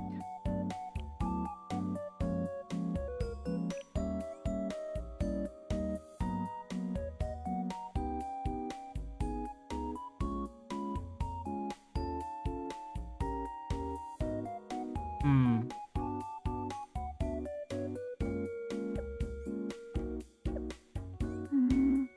雨降るのか。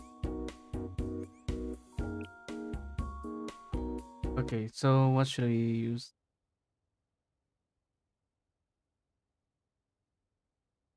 Let's pull up Blue Archive OST. See what we can use.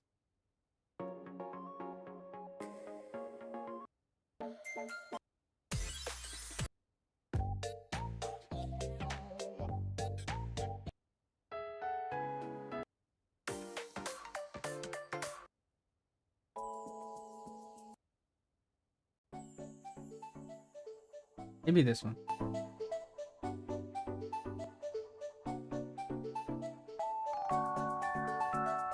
Alright.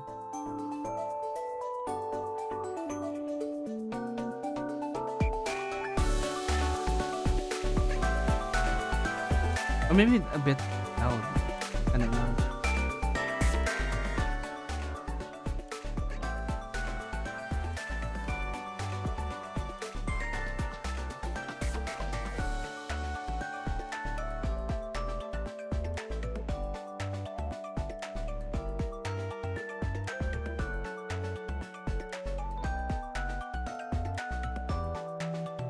Alright, ready?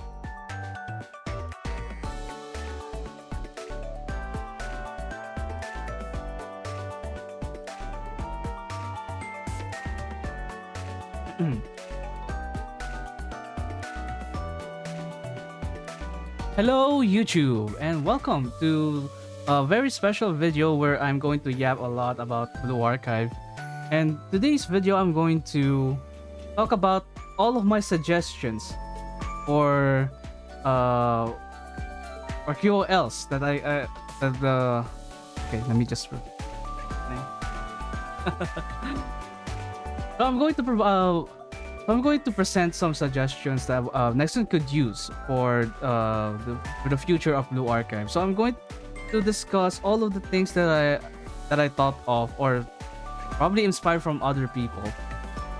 These are QOLs or mostly like quality of life changes and also some suggestions that Nexon could implement in the future. So this is not like a this is very speculative or this is very like not really but that sounds wrong. So this is just all of my suggestions. It doesn't really indicate that Nexon will implement them or some of the features that I will present would be too much or you might disagree with, but hey, that's all. This is just my opinion. Okay, so first suggestion that I would have for Blue Archive is for them or for us to track relationship rank progress. So what do you mean by this? As you can see here, I will try not to brag, but my level 84 or 83 Aru is will take some time to get to 100, and I'm curious what will be my or what's my progress with bond 83 already. Like, I just don't know. It's just I mean, you could track it with some sort of a calculator or a third-party calculator, but I just don't know in game that how like what's my progress with my relationship rank with Aru. So it would be nice for Nexon to implement something that would see us visually. What would be like it would be nice for Nexon for us to visually see the progress of each relationship rank. Right? It could be by numbers, it could be by meter or whatnot, or both, a little bit of both. But it would be really nice for the game to have, or for us to track the relationship rank progress of the unit. Is this important? Not really, because it's more of a small quality of life change, but it would be nice to have it. Right? It would be really nice to have it. So next one that I would like to just suggest for Nexon to improve their game in Blue Archive is to improve improve the rate up. Gotcha. So, huge disclaimer here that I'm not going to suggest to raise the 3-star rate, the 3-star probability rate or anything about the existing rate ups. But I would love to have the rate up chance to be at 50. Oh, improve, nice. To 50%. What I mean here is that if you get a 3-star, let's say get 3-star, there's a chance of there's a 50-50 chance of getting rate up and 50% chance of getting hooked. That's what I want to have. I just want this to happen because lately, that's not lately, but from all the time that I've been doing the gacha in Blue Archive, I get more spooks rather than the rate up itself. Yes, you can feel the rate up, but most of the time you get spooked. So it would be really nice to, at the very least, have increased the odds of getting the rate up 3-star. And have it 50-50. Because I think in the game it was like somewhere around 1 point, I don't know.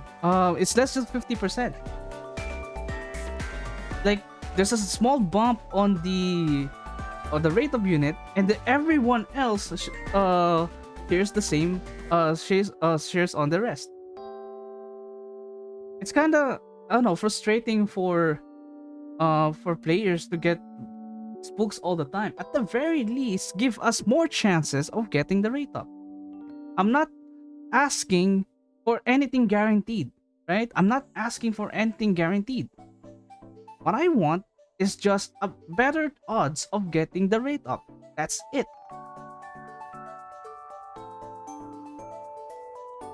Right? Because it's going to be really frustrating that I have to get I have to reach 200 pulls just to get 3 spooks. And all of them are dupes. Like every month the gacha roster gets bigger and bigger. And the chances of getting books is just all the same. At the very least, give us a chance of getting give us more chances of getting a rate up. A chance. That's it, right? That's it. I'm not asking to make the 3-star rate up to 5% or anything, because that's hilarious. They're not going to do that. So yeah, at the very least, have this. Next suggestion would be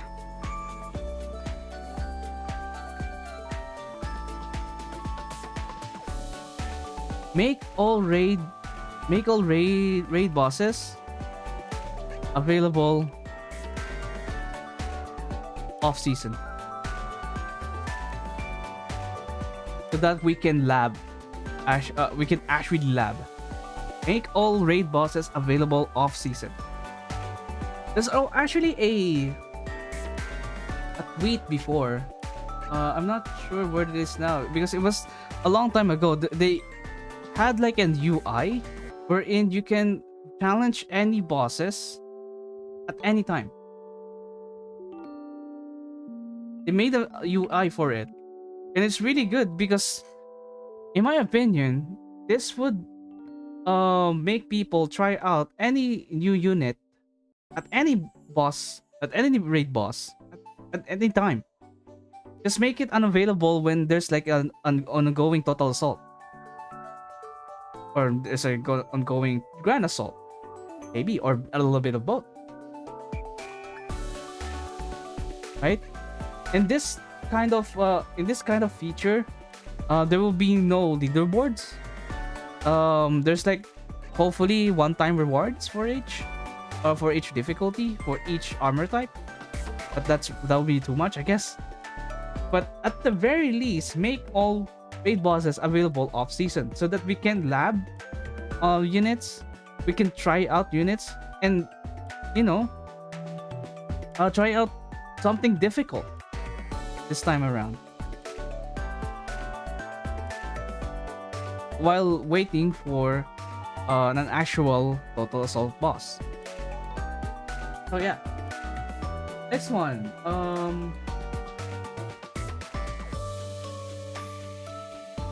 You guys know that. Okay, let me just demo it in the game.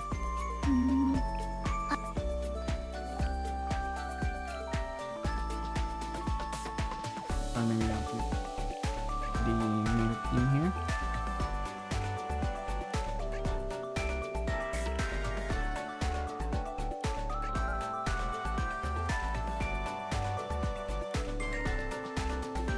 Okay.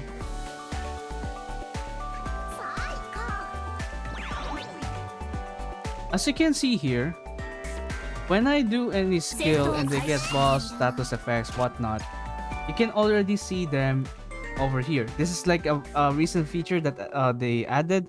It's really nice because you can keep track of all of the skills that they have, and it could be improved. One thing for sure that they could add is to give us the ability to check out, or for what was this menu again, or for the status of. Let me Google this real quick. I can see. Oh, information off for status.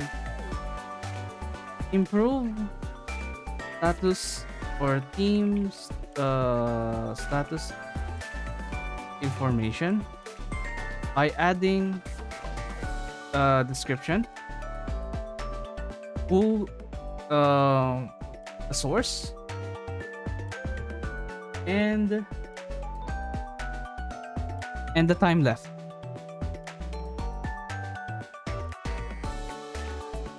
So it would be really nice if we can have like the ability to click this icon and it gives us the basic information of what the buff is, who gave the buff, and how, what is the duration. If there's no duration, it's not going to be indicated here. But if it's it has duration like this one, this crit rate from Shiroko swimsuit, it should give us like the buff, how much percentage is it, and the time left. It will be really nice for us to see one by one what are these buffs. If it's stacked for 3 times, we can display here like which one is different, or if it's the exact same buff, it will only show like one piece of information over here. So it will be really nice if we get more information out of these icons, because yes, this is really nice to monitor everything here, but I don't if I want to know like very technical stuff, like I would love to see what are the buffs that my unit has. It would be nice if we have if we have clickable icons over here, which will hover, which will appear a hover text indicating what the buff is, like the description of the buff, who received or where the buff came from, and what is the time left. Because I mean, we can access this while this is paused, so the time duration should be frozen as well. So I think implementing this would not shouldn't be like a pain in the ass to do. Of course, I don't want to underestimate, but shouldn't be way too hectic. Okay? That's all I want from this information. Okay. Also, if we're going to fight the boss, right? Let's switch back. If we're going to fight the boss, there's like an huge HP bar on the middle, upper middle part of the screen, and they also added like a very detailed or improved visual on what are the buffs and debuffs that the boss has. So we can take this as an example.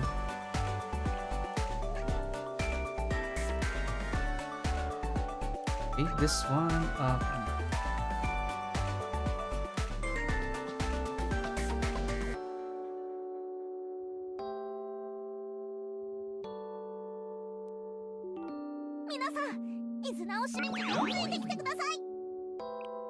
Okay, so whenever you fight a big boss, you can see like their HP over here, your HP, then their status effects over here. It would be really nice if we can also have the boss information on the screen, or maybe there's like a button here that would direct us to the boss HP bar or the status effects or status effects of that boss, and then we should be able to also see like the debuff or buff, where it came from, and who and how much time it is going to last. So for example, here I inflicted a target focus here.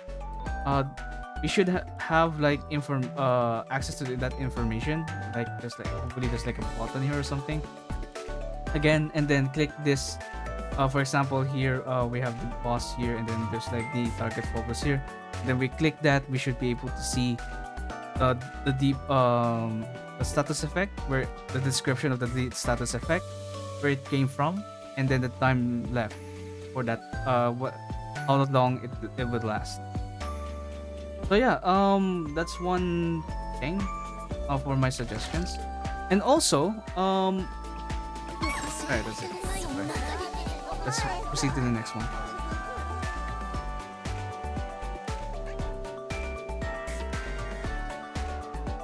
Okay. So,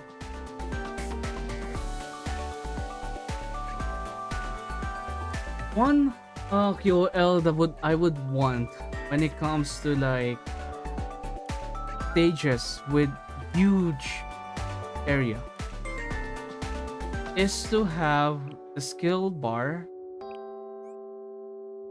transparent or translucent. I don't know how they will implement it, but it would be really nice if we can position, or if we can position them. For example, we want to use your skill, let's say over here, like over here on this part, and it's going to be annoying because it's on the skill bar. Hopefully we could have like a feature where this entire skill bar, even the icons, become transparent. Or better yet, one good thing, or one thing that we could have, is to make it configurable. What I mean is that we can move this around. We can configure this to move, or this skill bar to move to a different spot, and then we so that we can have, like, for example, you don't really need this area over here. We can just put the skill area over here, then we can move right over here, right? So I would love to get a very configurable UI in game or during the fight. I don't know if they will implement that. Very unlikely, but it would be really nice if they would. Or better yet, make it configurable at the same time if you hover like a skill on something and you want to drag it around. The skill area becomes translucent so that you can see the area behind this one, so that you can pinpoint where to go or where to land that skill. Yeah. Next one would be, damn, I have a lot.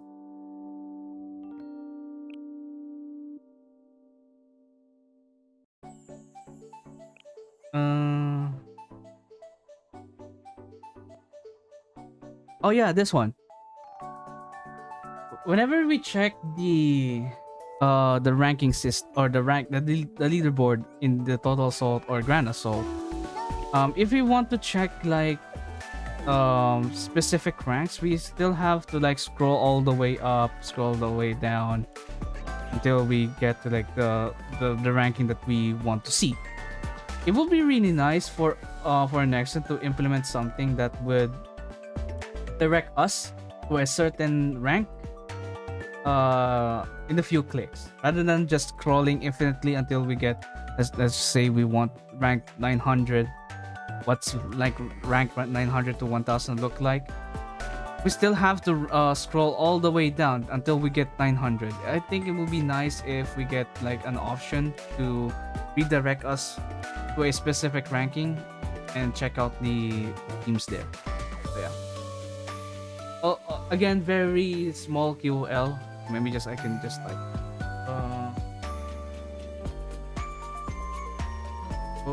ability, go to it.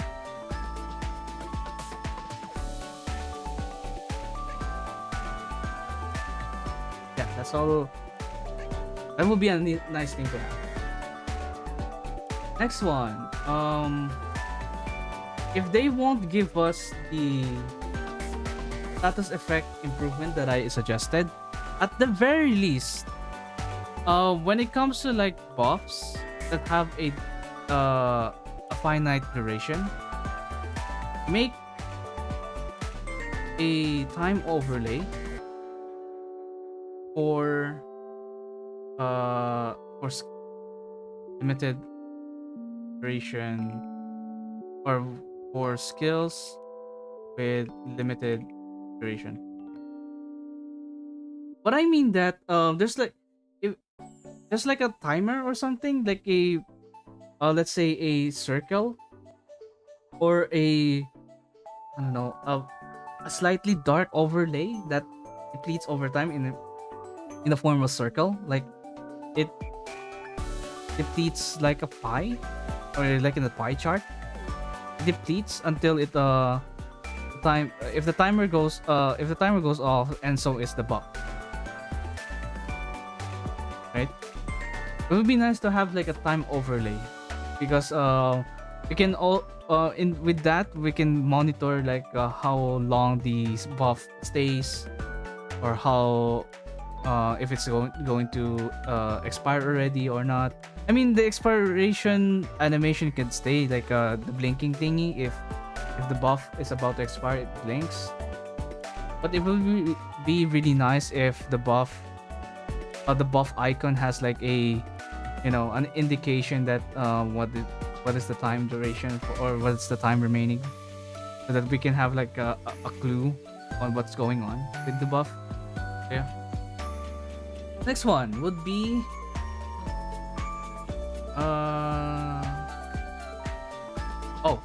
this is a fun one. So whenever we go to we go here, we use the same music over and over again for the chalet for the regular chalet office music. So this is the song. I'm pretty sure that you guys are familiar with this. So I would suggest to have a configurable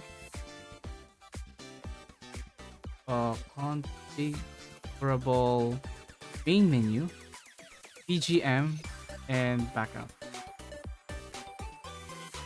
Because it's getting boring to see this same office again and again whenever we want to switch to like the regular sprites. It would be really nice to have the main menu BGM to be changed. We can configure something like that. Or we can also change the background. Maybe we could be outside. Maybe we could be in general student council room or something. We could be in problem solver 68 room or something.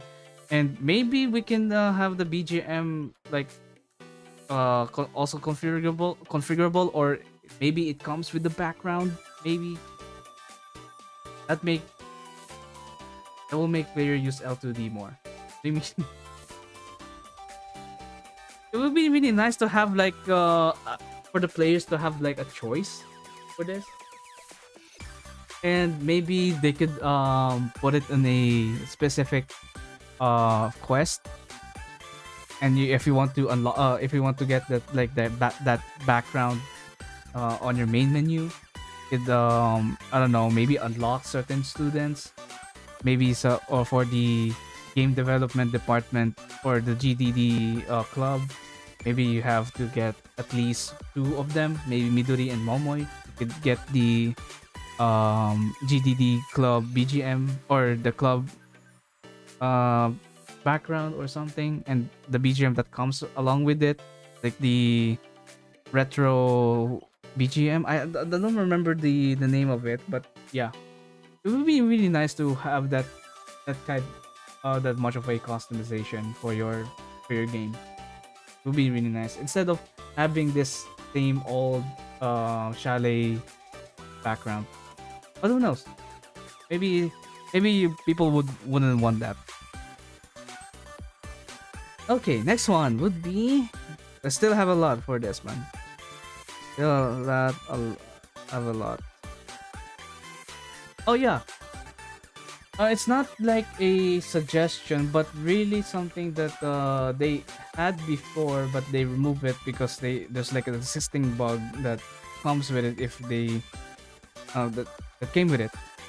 So I would wish for them to fix the bug and then bring back setting to for EX skill animations. The once a day, always, never. We can.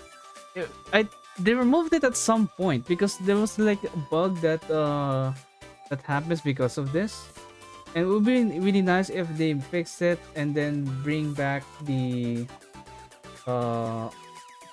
bring back this setting that we can use this in game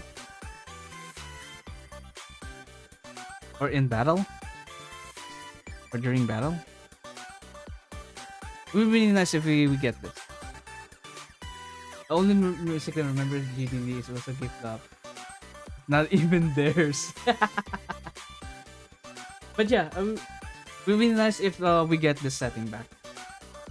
Anyways, next one would be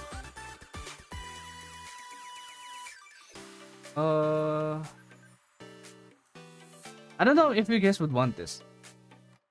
It's going to be a hot take.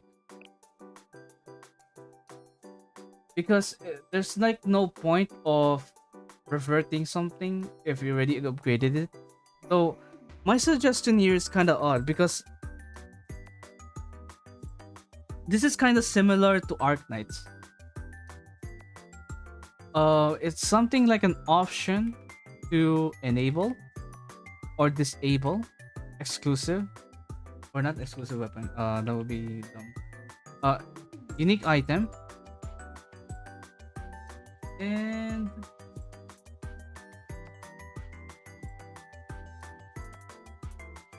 yeah, unique item. Option to enable or disable unique item. I don't know. Maybe again, there's no really point of disabling or enabling back unique item if the aim of unique item is to fix the character or to improve the character. So I don't know. If if anything, this would be like a very low priority to have an option to disable this. Or maybe it just we can add the exclusive weapon to the mix. I'm not sure. I'm not sure if people would want this. If people would want this.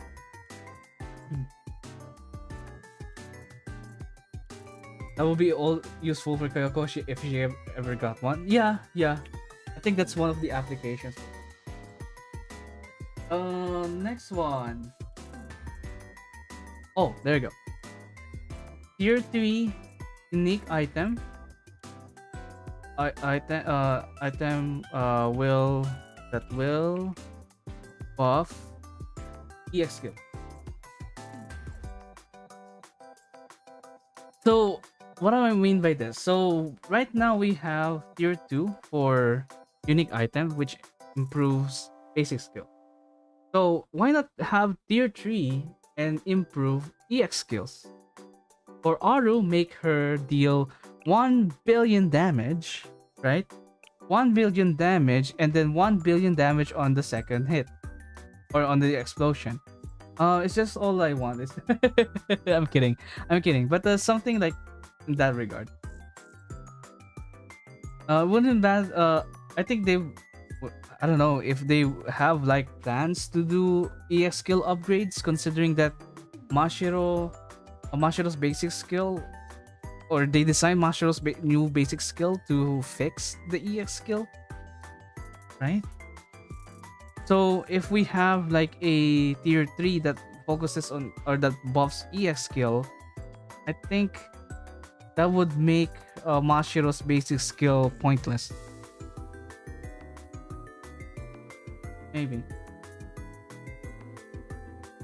Maybe at EW50 plus. Oh god. God no. God no. Anyways, next one would be, oh, this is going to be a really tall order because the voice acting industry is not exactly cheap. But it would be really nice, I'm just saying, it would be really nice to have a fully voiced main story for AP and Korean dub. I think this is really overdue, considering that TN already got one, right? And they recently have Volume F fully voiced, by the way. So it would be really nice if JP and KR got the same treatment. Maybe. It would be really nice. But again, very expensive to implement because you have to make your voice actress gap a lot.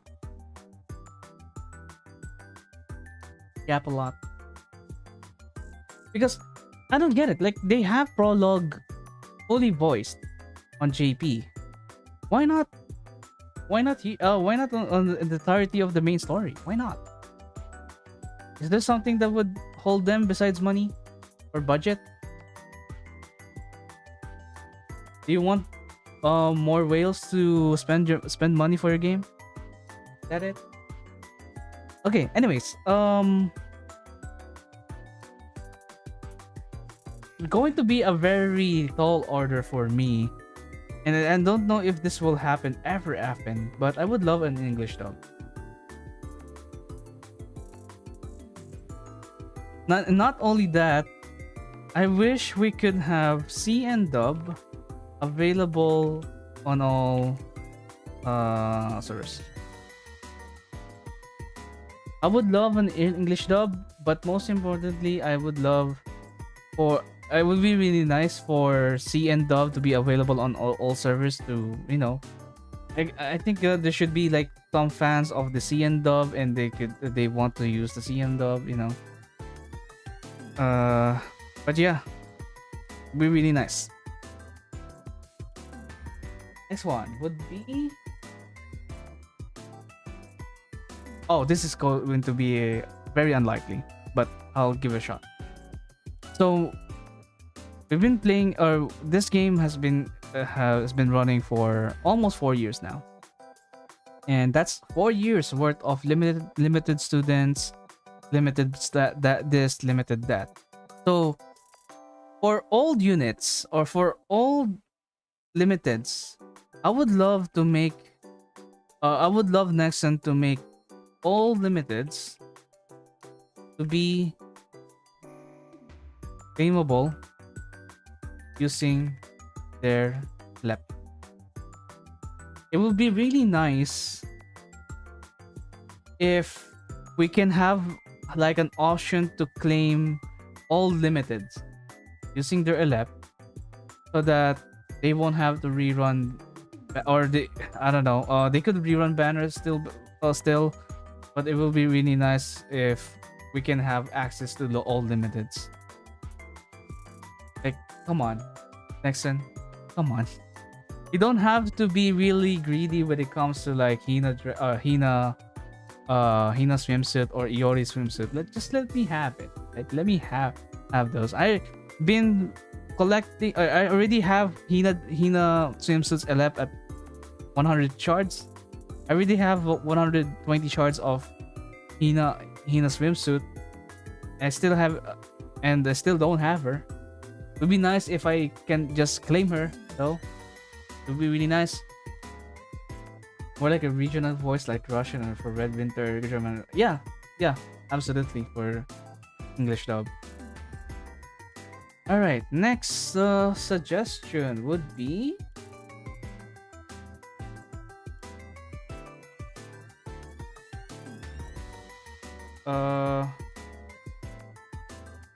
I don't know about this one. Okay. Make more milestones or medals or relationship rank. Because before, right now we have for bond 20 and then bond 50 and then just jumps to 100. It would be really nice if we have 20, 50, 80, then 100. Because 80 is basically the second half of the entire relationship rank, of your entire journey to 100. That's already been proven. Like 80 is your 50% progress. So it will be really nice for players to have an 80 milestone for the relationship rank of their students. So yeah. Not I think they could assign a color for that. For 20, I think it's kind of a blue. Then 50 was gold. 100 was pink. So it would be nice if with this one would be, I don't know, yellow, no, or red. Maybe. Yeah, that's all I want. That's what I want with the milestones. And then next one would be okay, more decent students in total or grant assault shop. Like, come on, just give us more decent ones. And I mean, you guys basically gave away Koharu. You gave away Asusa. And basically like really useful ones like Maki. Why not make it more consistent and give us more of those decent students? Because lately you're giving us like slop ones. Cherino Hot Springs? Like, seriously? Like, why though? I won't be surprised if they just gave us Kaede for the next total assault shop shard. Ridiculous. Next one would be the last one. Yeah, my last one. Remove relationship rank restrictions on voice lines, because we have like this, and it's unlockable by 25. So if we don't get her to 25, I won't have access to this. よく見ておくことね。これからの私を。 Like, I don't get it. Like, why is there like a relationship rank restriction when it comes to these voice lines? It should be available to us right off the bat. I don't know why there's like a restriction for this. It doesn't really make sense. Yeah. Okay. You would take the guy. Same. I mean, if I get like another EW50 student, then that maybe I will use in the future. Maybe I can take it. Or I will definitely take it. But yeah, those are my suggestions when it comes to like the future, or suggestions that I could provide to, that I'm providing to Nexon. Or should I say that some features that I would wish that Nexon would implement. I'm pretty sure that most of these will not be in the game, but it will be really nice if Nexon considers it. So yeah, if you're a Nexon employee, send this to Yongha Kim, Yongha Kim, yeah, that guy, John Nexon, yeah, that guy. Send this video to him. Make sure to translate it for him so that he can understand what am I yapping about, and then maybe he can consider my suggestions. You know, maybe, who knows. All right, that'll be it. Bye.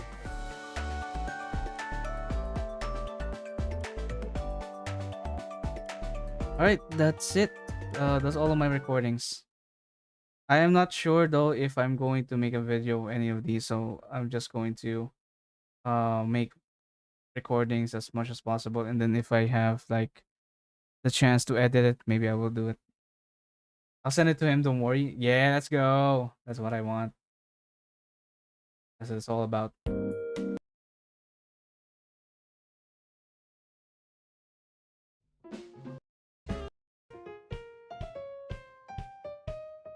Okay, it's already 12:43 a.m. here in the Philippines, and I am sleepy. I want to sleep because I still have a long day ahead. So yeah, I will see you guys probably not tomorrow, not probably on Saturday and Sunday, because I will be in the convention.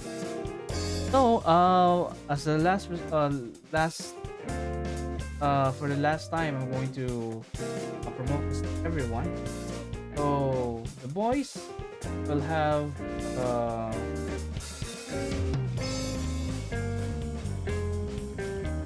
so me and the boys will have a what do you call this? A booth in Cosplay Matsuri. This is where we are. We are at F103. So make sure to drop if you guys are going to Cosplay Matsuri, which will be held in SMX Convention Center in Mall of Asia. We'll be in F103, and that's the boys. And I'm with Boklo, Jebi, and Michan. So yeah, and here's my catalog for the upcoming thing. So we will have I will sell keychains like this one, this one, this one, and this one as well. Bottom pins. So yeah, it's cute. I already saw them in person. I already packaged most of them. So yeah, it will be really nice for you guys to drop by and check out the keychains and bottom pins that I have. Also, Boklo will also release his catalog. So we have here you go, the Boys Lounge, F103, And these are all of the t-shirts that's going to sell. Here are the designs, and there's some Fumo pillow, and the Arisu and K Fumo right there. Really cute. Hopefully you guys can stop by on our booth. All right, that'll be it. Thank you so much for watching, and I'll see you guys on Cosplay Matsuri 2024. And yeah, it's going to be a blast. Yeah, I think that will be my last stream for this week. I think I will have another stream on Monday to talk about the event or the convention, and I think December 30 will be my last stream for this year. So yeah, before I go, I would like to thank you everyone for sticking by for this year. To all newcomers, welcome, and I hope you will support me on the next few coming years. On the next year. Let's just keep this momentum. Although it's pretty slow for most content creators to be, it's really slow for it's a really slow growth for this channel to grow. But hopefully we'll have a steady and very successful 2025. Right? That'll be it. Thank you so much. Bye bye.